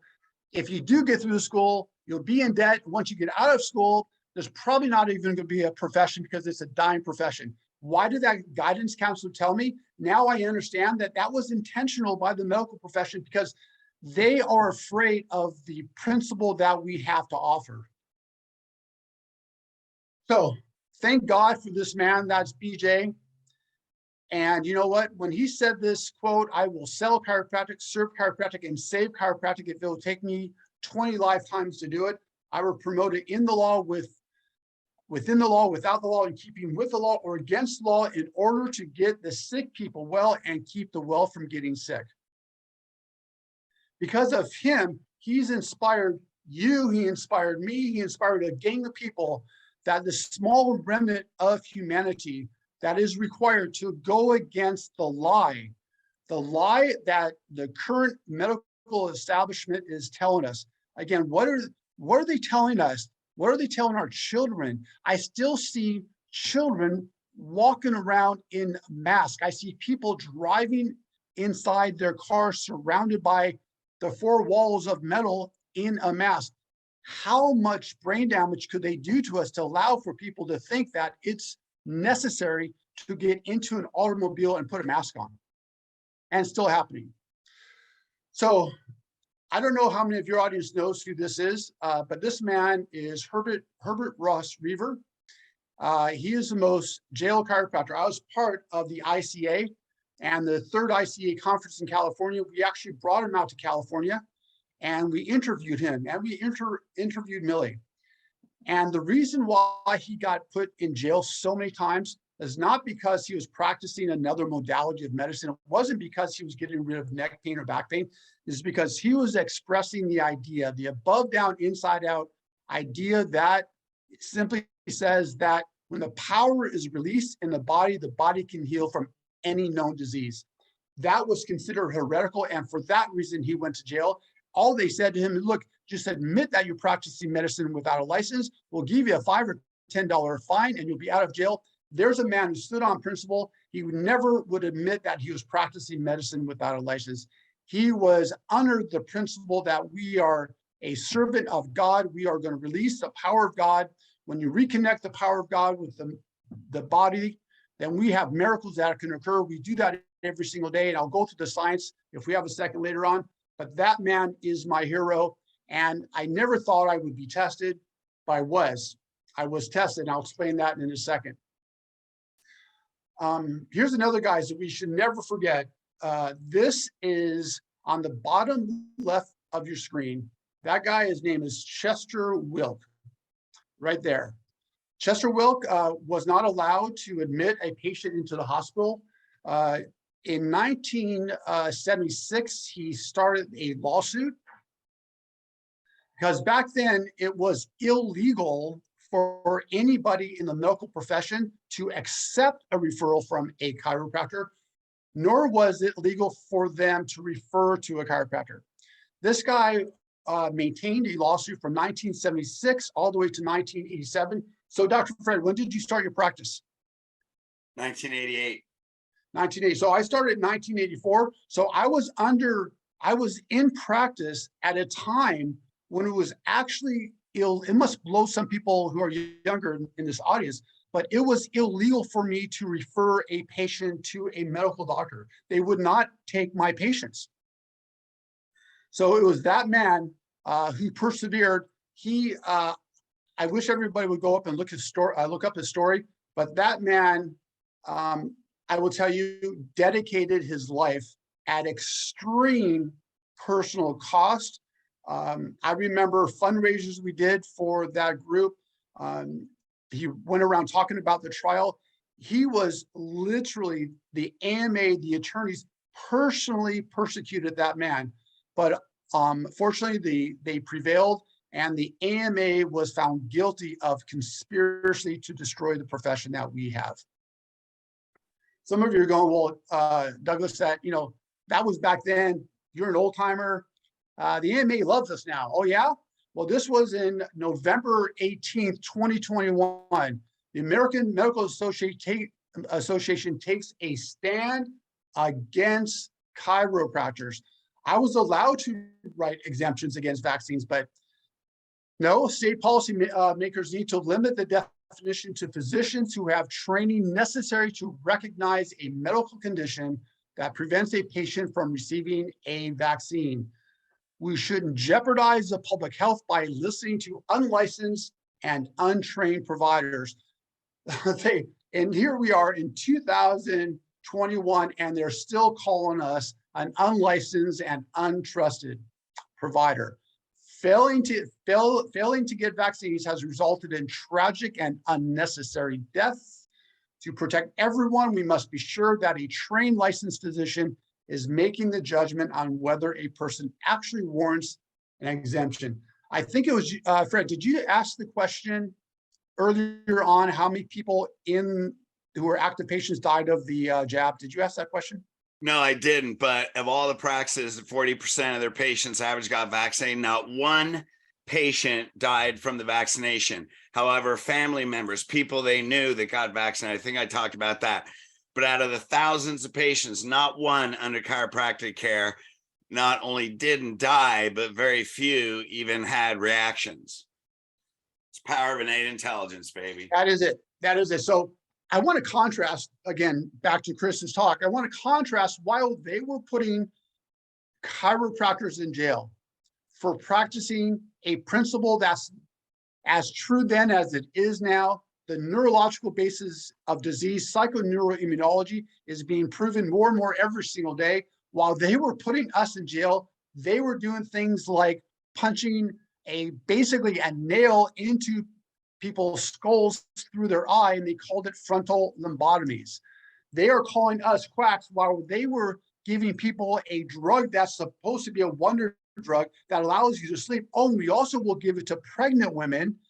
And it turned out that it completely caused developmental problems in the baby that resulted in a lifetime of disability. And as you can see, like they've been doing throughout the ages, they then suppressed the story that that drug actually caused a problem when people were being born with disabilities. It's like today, people are getting the jab, they're having all kinds of reactions, but in the meantime, the media and everybody else saying, shh, there's actually no problems. Don't show it. Don't give it to the light. But we know it. There's such amount of people now who are coming to the forefront.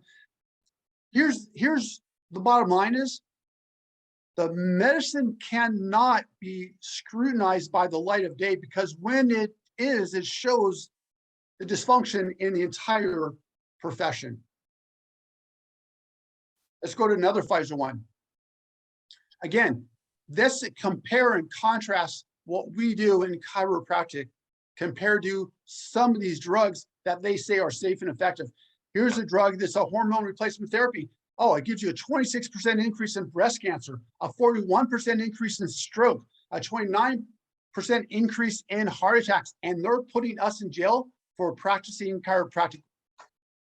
Another one for back pain. Here's the drug that doubles the risk of heart attack and stroke. Most recently, Shantex, as you know, has a drug in it that actually causes cancer. And of course, the number one drug that's prescribed today is proton pump inhibitors. It literally says heartburn drugs tied to an increased risk of early death. And they call us unscientific quacks.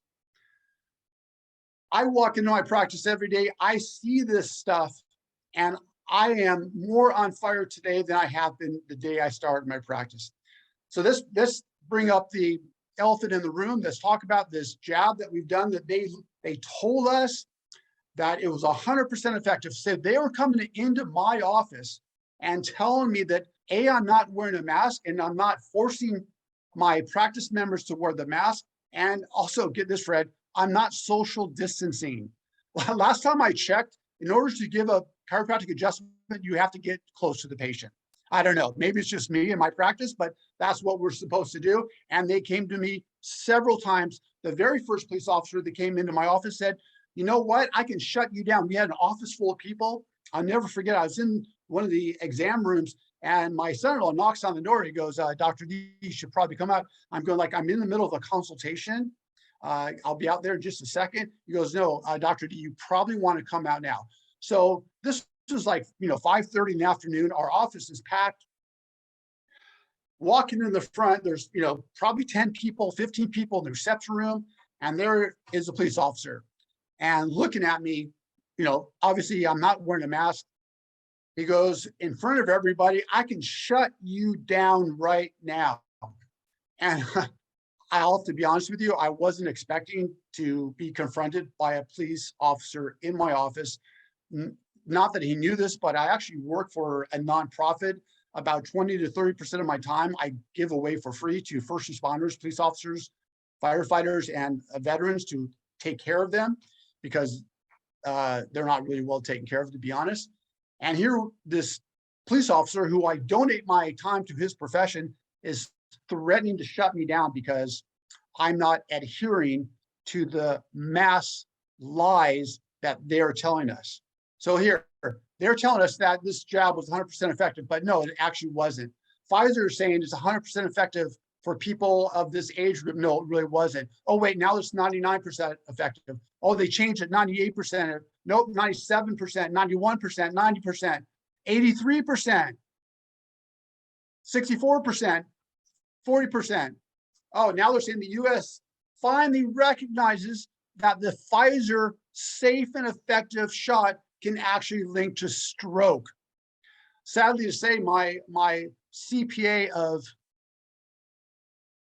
38 years, my tax attorney CPA called me up. He goes, "You're one of my first clients." And well, let's say he's of the religion that didn't allow him to get previous vaccines, but apparently this one's different because it doesn't use blood, is what he told me. And anyway, he got this shot. Within a couple of days of getting this shot, he had a cerebellar stroke, landed himself completely paralyzed in the hospital. Months later, he's now walking with a walker, but he had retired. He said, if I am his last return that he's going to do, he has to retire from the profession that he loves, all because he got this shot. They went through exhaustive DNA testing because they would not admit that it's actually the shot that caused the cerebellar stroke. After 2 different neurologists getting evaluations, they came to the conclusion they had to admit that, in fact, the reason why he had that stroke was a clot that was caused by this drug. Pfizer, as you can see, they believe that caused about 750,000 people to die in 2022 alone. Again, who are they calling the quacks? Who is the unscientific cult? Not only that, but 90% of pregnant women who actually had the shot lost their baby. So now you're saying, okay, well, that's over. What's next? I just literally read this today. There's this new thing. Did you see this, Fred? There's a zombie virus that they're now saying might come out and get us. So that's the zombie preparation page on the CDC website. They have a zombie preparedness page on the website. So here we go. It's already happening, man. So we got to wrap this up a little bit. Yeah. Okay, well, I'll just say this. Let me go into this real quick. So we have to get 90% of the population under our care. It's not about neck pain. It's not about back pain. It is about wellness care. The ultimate measure of a man is not where he stands in moments of comfort and convenience, but where he stands at times of challenge and controversy. When the police come to your office and you're standing on the principle of chiropractic, do you back down? Do you shut down your office? Or do you tell that police officer the truth that you are actually saving lives? Last slide, actually 2 slides real quick. Number 1, Fred, more than ever before, even the medical profession is telling us that in order to live a life that's well lived, you need to have your nerve system to be in a state of well function. This doctor calls it cervical vagopathy. It actually says when you lose a curvature in your neck, you're compromising the vagus nerve. When you compromise the vagus nerve, you get sick. That's what we do. We are not a treatment of symptoms. The person on your left was my very first patient. He drives all the way down from Big Bear once a week. He's been my patient since 1984. He gets regular weekly chiropractic visits since 1984. The man to my left right there, that is patient number 2. Up until he moved to Texas because of this COVID stuff that's happening in California, both of those people, he drove on the left from San Diego, the guy on the right drives all the way from Big Bear. They understand when they come to my office, it is an essential part of their life to get a life-giving chiropractic adjustment. There's our office during COVID. I just want you to notice there's a bunch of kids in there. Those kids do not have neck pain or back pain. Why are those kids in my office during COVID? Because those families know that in order for them to live a life without fear, they need a nerve system that is healthy. Multiple generations, and I'll just end with this. Comfort comes as a guest. It lingers to become a host and stays to enslave us. So Dr. Fred, thanks for having me on. I will just tell you this, we are developing a program that will allow for a bunch of people to come together so we can teach the chiropractic lifestyle. I want to talk to you more about it, but we need a cohort of families under regular care because we need to change the planet. The time is now. Done. Absolutely, the time is now. Thank you so much. It's awesome having you, man. You've spoken at our seminars and our boot camps, and you're just an amazing inspiration. And he never backed down. He lives the principle. He is the principle. So thanks for hanging with us, Doug.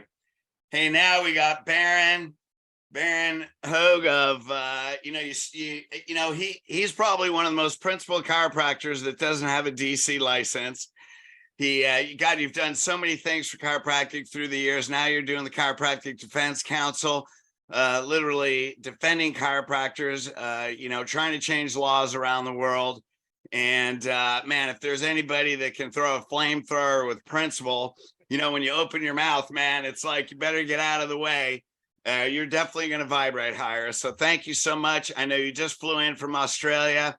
You're always giving and serving for the benefit of others. And we love you, man. And thank you.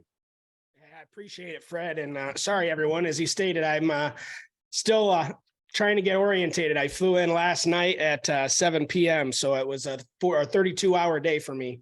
And my voice is still coming back. But you guys are pretty lucky because you're getting me on a massive high from the experience that I had over the last month. It was interesting listening to a little bit of Zeno and then hearing Doug. You guys are getting a good, breath of purpose, a breath of the passion of chiropractic and how much, we love it, how much chiropractic does for us and what it can do for humanity. But I'm going to take a little bit of a different spin today. As Fred said, I'm not a chiropractor. I'm celebrating my 27th year in chiropractic. I basically call myself the profession's biggest groupie that it's ever had. I've done everything there is to do in the profession other than legally adjust. And that is a joke. So you can chuckle on that if you'd like. But my daughter just graduated chiropractic school. My son is headed to life in October. So I'm all in. I've been all in since 1994. But I will be honest with you, what's driven me is not the purpose and the philosophy of chiropractic. What drives me is my frustration with our profession. And I say that with all due respect. So please, you're not allowed to feel like I'm barking at you or that I'm, judging you as a human, because I'm not. I'm judging our profession, honestly. And what drives me every single day is the lack of our ability to organize, our lack of ability to think beyond our own view of life to where we can't organize, colonize, and actually take back healthcare. I've served in a number of different capacities. I own a clinic in Ohio. I used to be the executive director of the Ohio State Chiropractic Association. I've served on committees of national organizations, on the boards of national organizations. And every time I got more and more involved in the structure of chiropractic, the more frustrated I got with chiropractors. And to know that I'm not the only one that feels this way, whether you're aware of this or not, in the United States here, we actually have two organizations on the national level, the ICA and the ACA. Obviously, they're like the Hatfields and the McCoys. They exist to hate each other, essentially. And our profession as a whole, there's 84,000 licensed chiropractors in the United States. Between those two organizations combined, they have about 5,000 members. I want that to sink in a little bit from an organizational perspective. If you're looking at an industry, that is not a sign of vitality. That is not a sign of life, that we cannot even get 10% of our profession to belong to any one organization.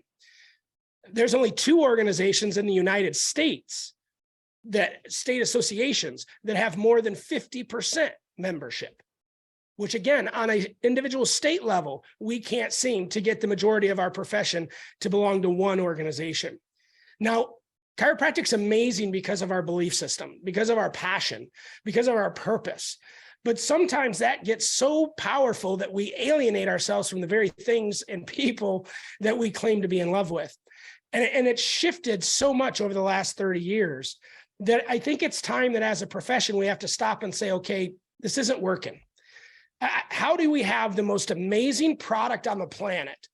And that is the chiropractic adjustment that has zero negative side effects, that is a unifier of life and soul and spirit, Our clinics are nothing but life-giving centers to humanity. How is it that we as an organization still can't seem to get our shit together and move forward for the betterment of humanity?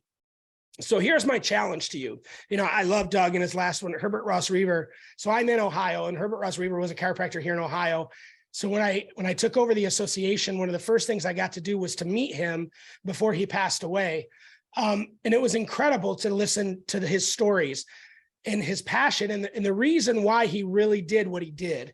And yes, he did it for chiropractic and he did it for his love. But when I asked him honestly, I said, Doc, at the end of the day, we can memorialize your behavior now. But what really, I mean, with all seriousness, I'd like to say that I would have done the same thing and gone to jail every single day. But what was it that really drove you? And so he shared with me a quote that I'm using now, and it's absolutely phenomenal. And it was BJ. He used to say this to the students at every graduation at Palmer. And he would say to them that now that you have graduated, the very first question you have to ask is, what can I give to chiropractic? He goes, the human instinct is to say, what can chiropractic give for me? What do I get out of it? I've just given all this time. I've given all this money. I'm now ready to start receiving something from the profession, which is largely what's happening with most of us today. We will stand on a podium and we'll say how much we love chiropractic and how much we give to chiropractic. But if we're being honest, we take from chiropractic way more than we've ever given. We just do. I mean, I'm just asking everyone to be real. And we say that we've sacrificed because we work long days in the clinic, or we sacrifice because our patients continually abuse us by calling us and not scheduling appropriately or not making their payments. And these are all realities of owning clinics. I get it. But are we being honest about, do we ask the question, what have we done or what can we do for chiropractic? And Herbert said, it was really that quote. He's like, the most thing I could give for the profession was my freedom. And he goes, and I was willing to do that because if I would have allowed myself to compromise what I was doing, then that would have been me taking instead of me giving. And it was such a kind of a very triggering answer to me because that's not what I had expected. You know, I'd expected him to say, because I wasn't going to let anyone, stop me. I'm an American and I'm going to do my thing. But it was such a simple truth about the attitude of what can we give to the profession. And I appreciate everyone that gives, to their colleges or gives to nonprofit organizations, and we give financially, and maybe we give even a little bit of our time because we're on the boards of our state associations or national associations or whatever capacity you can check the box that this is what I'm giving to the profession. But I'm, with all due respect, going to say it's not enough. It just isn't. Our profession is a joke. It just is. When it comes to the organizational structure of an industry, we are the laughing stock of any industry that's ever existed. I mean, seriously, how can we have so many things going for us, but we can't get out of our own way? And so here's my honest opinion of what we need to do. And I'm more adamant about this because of the experience I just had in New Zealand and Australia. I'm asking you to truly love chiropractic by getting out of your own way and stop assuming and judging anyone else that has a DC after their name. God has been so good to me. And one of his first lessons he taught me when I got involved with chiropractic was that I didn't have to have a DC after my name to change the world through chiropractic. And I'm very proud to say that my lineage is solid. No one's going to say that they fought harder for this profession than I have. I'm honored to do that. I don't say that with arrogance. I say it with conviction because I'm damn proud of the stances that I've taken for this profession and the products that have been created because of that. But I'm also going to tell you, I want to love you enough to be honest with you. And that is that if you really loved this profession, the number one thing that you could do is figure out how to organize with your colleagues. And not organize around what you don't agree on. I'm not asking you to agree on the term subluxation. I'm not asking you to agree on what technique is best or used, because all that stuff is what's divided us for the last 128 years. What I'm asking you to do is to find the things you agree on and then come together. Our profession has all the money we need. It has all of the knowledge we need. It has all the strength that we need. It's just they've kept us at bay because they've segmented us from day one. You know, you just listen to Doug talk about the AMA, and I'm not taking anything from him because all those things are true. But the AMA did nothing compared to what we've done to ourselves. We've allowed our vitalistic versus mechanistic to take straights and mixers, however you want to define that. All of those things have been excuses for us to sit in our own little four walls, love our immediate community, and then say we're doing what we can for chiropractic. Well, I'm telling you, that's not enough. We have to organize. What we've been able to do with the Chiropractic Defense Council in 2 years, with 3,000 people, which is a lot, but not very many in the big scheme of things, with the amount of work that we've taken on. In New Zealand and Australia, they literally were chiropractic in the 50s. Police showing up at their door, telling them if they're not vaccinated, they were going to go to jail. You know, governments having individuals literally go out just to turn others in.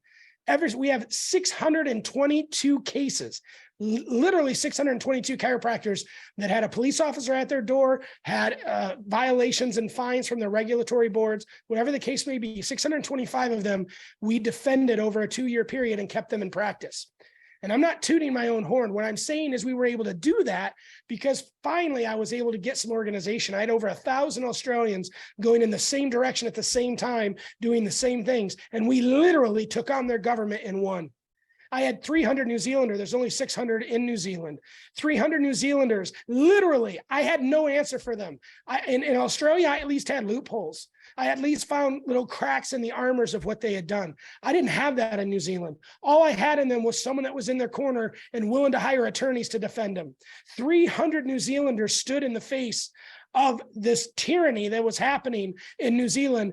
And it was the most humbling thing, me visiting those places this last couple of weeks, because they would just hug me and they would say, thank you so much for your videos. Thank you so much for just standing up and telling us it's okay, that we had somebody in our corner. And I'm bawling because I didn't do anything for them. I couldn't. All I could do was promise to stand in that front line with them, but that's all they needed. So I've seen firsthand what happens when people will stand together on a belief. So it's unacceptable to me in the United States that we still have all of the freedoms, we have all of the gifts that we've been given, and we still refuse to organize because all we want to do is find the things that we don't like about our colleagues. It's enough. We have a 3-year period. We have 3 years from right now for us to figure our stuff out and to get out there, because we've had a shift over the last 10 years. First, we had the opioid crisis, right? That actually started to educate the world on the lies of allopathic medicine, right? And then we had COVID, and COVID again proved a distinction in what health really is. I was just watching on the airplane yesterday, and it was a stupid commercial where Pfizer's now twisting their advertising, and they're using all of these famous people like Pink and Phelps, the swimmer, and a singer and another actress. And they're talking about that you need to have a plan for health. You need to have a plan. So they're no longer saying, you know, you need to be vaccinated. They're saying you need to have a plan because you could have compromises. And they shifted the whole narrative again, and they're using our language to tell their story. And it's absolutely sickening, but they're doing it because we're still so silent as a profession. We stick in our four walls and we haven't come together. So we have 3 years where they're redefining this new look of healthcare. And if we stand up and we actually organize, you know, we in our organization, we have a goal by the end of this year. We want 10,000 chiropractors worldwide connected to our organization. And it's $33 a month. So I did it intentionally based on the 33 principles. And our whole objective is to defend the rights of practicing chiropractors around the world. And we have been so successful in the colonies that we've had, being able to take this message of unity. Now, I hate that word in chiropractic because it doesn't mean we agree on everything, but it means we're organizing and we're going to come together. And I think we can all at least agree that your rights deserve to be protected. When this whole COVID thing took off, we had 7 states in the United States that told chiropractors they had to be vaccinated in order to practice. And we were very quick. It took us a week to hire the best attorneys in the United States, and we found a solution for everybody. We got them all covered. Even Rhode Island, we had to sue the government of Rhode Island because they weren't recognizing religious exemptions.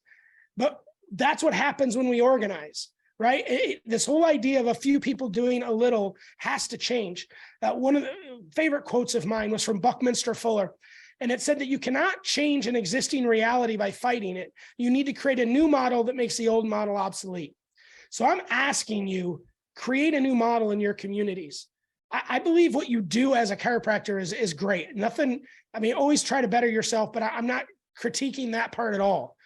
But the way we operate as an organization, we literally have a window here that the world is more receptive for who we are as a profession and our belief system than has ever been before in the history of the world.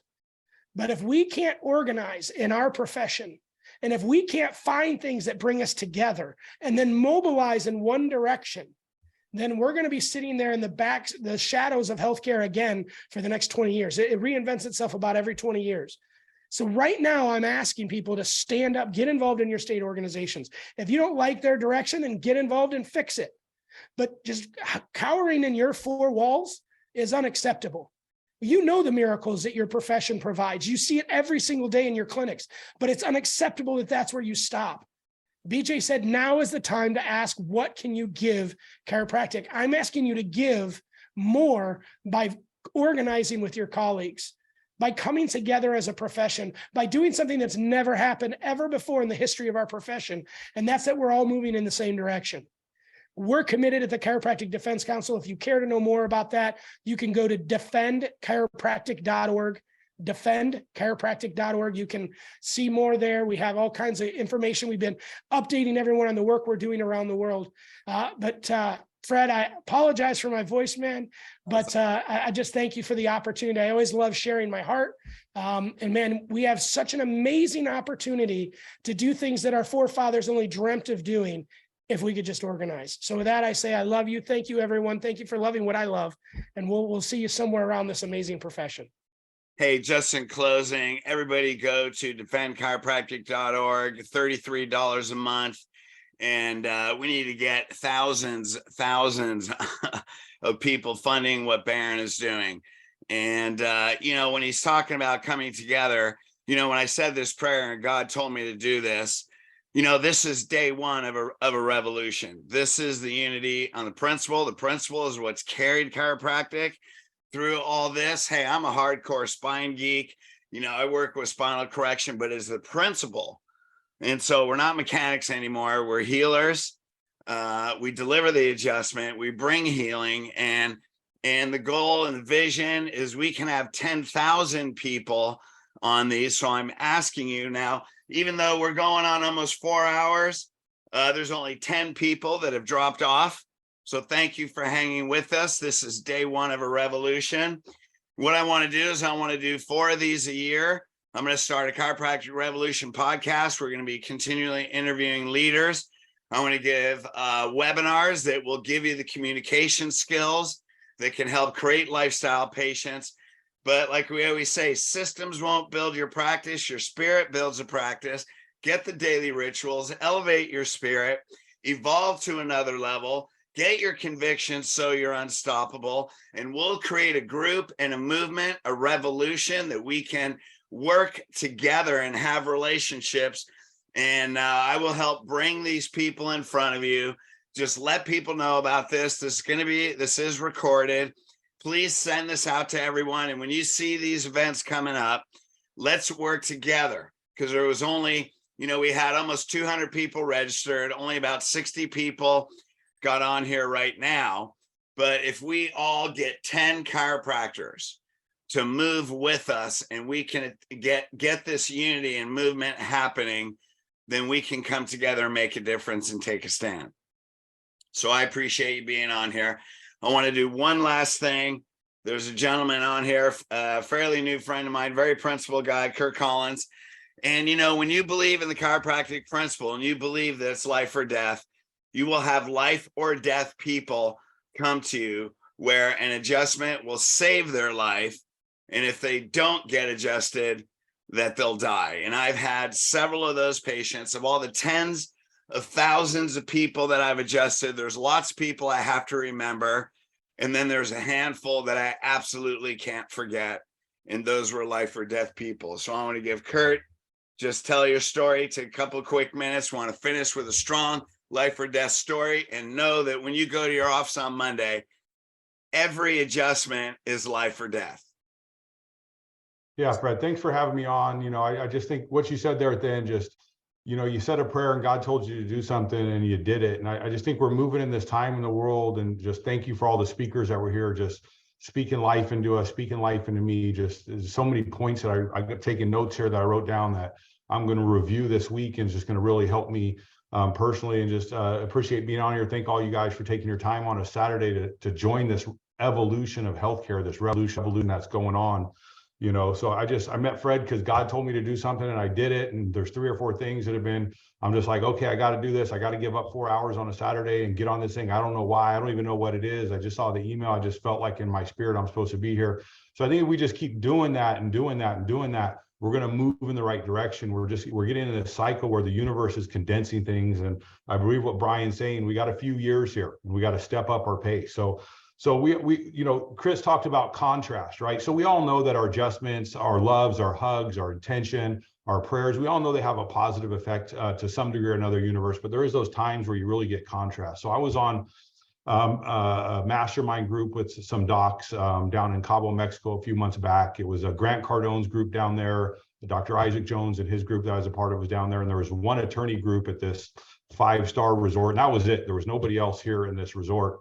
And on the last day, I'm hanging out in the pool. I finally got, after 3 days, a couple hours to hang out with my wife, who came with me, and we were supposed to make a vacation of it, but things got in the way. And I'm just at the pool, hanging out, looking out over the ocean. And I look up and I see a guy screaming over his wife. His wife has just went down to the ground. He's yelling, "Is there a doctor here? Is there a doctor here? Is there a doctor here?" And I'm like looking around going, man, I hope there's really a doctor here somewhere that could help, because I didn't want to go over there, right? I mean, she's on the ground, she's having this epileptic fit, but that lasted about 1 second in my mind. And I'm like, I'm the doctor that's here. Let me go over there. I go over there and she's having a massive epileptic fit. He's crying, he's screaming over here, "God, please, somebody help me, somebody help me." And there's nobody here. There's like 6 or 8 people at the pool. And so I'm going over there. She's biting on her tongue. It's bleeding. He's trying to pull her mouth down. I'm pulling his hand away, say, "Don't do that. She's going to bite your finger over." I'm like, "What happened? What happened? Is she choking?" I roll over to try to do the Heimlich. I've never done the Heimlich. I learned it 25 years ago and have never, I'm like, he's all, "Don't do that. She's not choking. She's having a seizure." And so we're trying to stabilize her. He's screaming out for doctors. People are starting to circle around.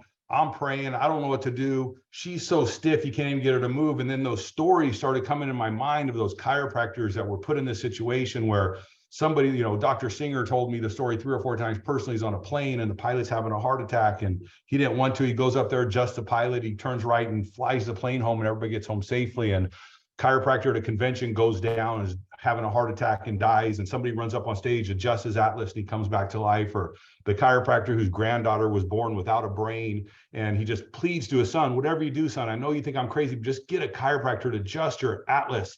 Goes in, adjusts her atlas, her brain grows, and she grows on to be a beautiful human being. You know, just those stories that I heard just started coming to me, and I'm like, I'm a chiropractor. I'm here. I only know one thing, like Chris said. I got a skill. I can adjust somebody. God wanted, so I got her neck, and I couldn't move it. It was so stiff, like the spasms. If I've never seen somebody have a seizure like that. It was beyond what I could imagine. Her body's just burning up. We're like probably 2 minutes into this. She's turning purple. And I didn't know it at the time because I was so fixated on this guy and like just panicking and like, what am I going to do here? Am I going to do CPR? Am I going to adjust her? And then finally, I'm like, I got to adjust her. And so now there's 30, 40, 50 people circled around us. And so I got her C2 to move and I felt the audible. And I didn't know it at the time, but my wife was standing right across from us. And she said, literally, she didn't know I was adjusting. She said, "I saw you messing with her neck." She stopped breathing. She turned purple. She was dead. And I thought to myself, oh my God, I just watched this poor man lose his life and die. How am I even going to cope with this? And I adjusted her neck and she immediately comes back to life, starts breathing. We get her sitting up. Then a PA comes over, super awesome, takes her temperature, does what a good medical crisis care professional did, which I didn't do. I totally spaced on that. It's like talking to her, "What's your name? Who you okay? What's going on?" I'm like, I'm going to adjust your neck. I'm going to calm this husband down. She comes back to life. I get the guy's number from the concierge later. I text him. She's fine. She didn't have a stroke. Her neurological stuff checked out. They don't know what happened. Well, I'm in the pool the next day and somebody sees me and they go, "Aren't you that guy that was there? What happened?" You know, and come to find out, they had seen her the day before fall over the bushes and heard her head whack onto the concrete. And I'm going like, what happened? I bet she knocked her damn neck out a day ago, probably got a little dehydrated and her body freaked out and she goes into seizure. So being at the right place, doing the right thing, using your skill set. BJ said, you never know how far reaching something you may say, think, or do will change the world. So here we're changing our thinking today.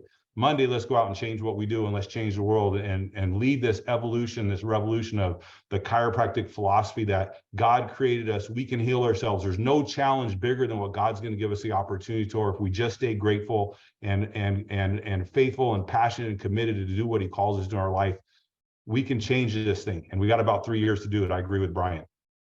Yeah, Baron. So, hey, I just want to say one thing, and I'm going to end on this. There's 3 words that if you take these 3 words to heart, and these are the only 3 words that you need to know, and the principle is in your body. You said 3 words. I'm a chiropractor. There's nothing else. That's it. Go put your hands on people. We love you. We're putting you on the Chiropractic Lifestyle Revolution list. We're going to tell you about upcoming things when you get these and the emails, and just spread the word. And this is day 1 of the revolution. I love you all because we all love the same thing. Peace be with you. Let's go. Awesome. Thank you, brother.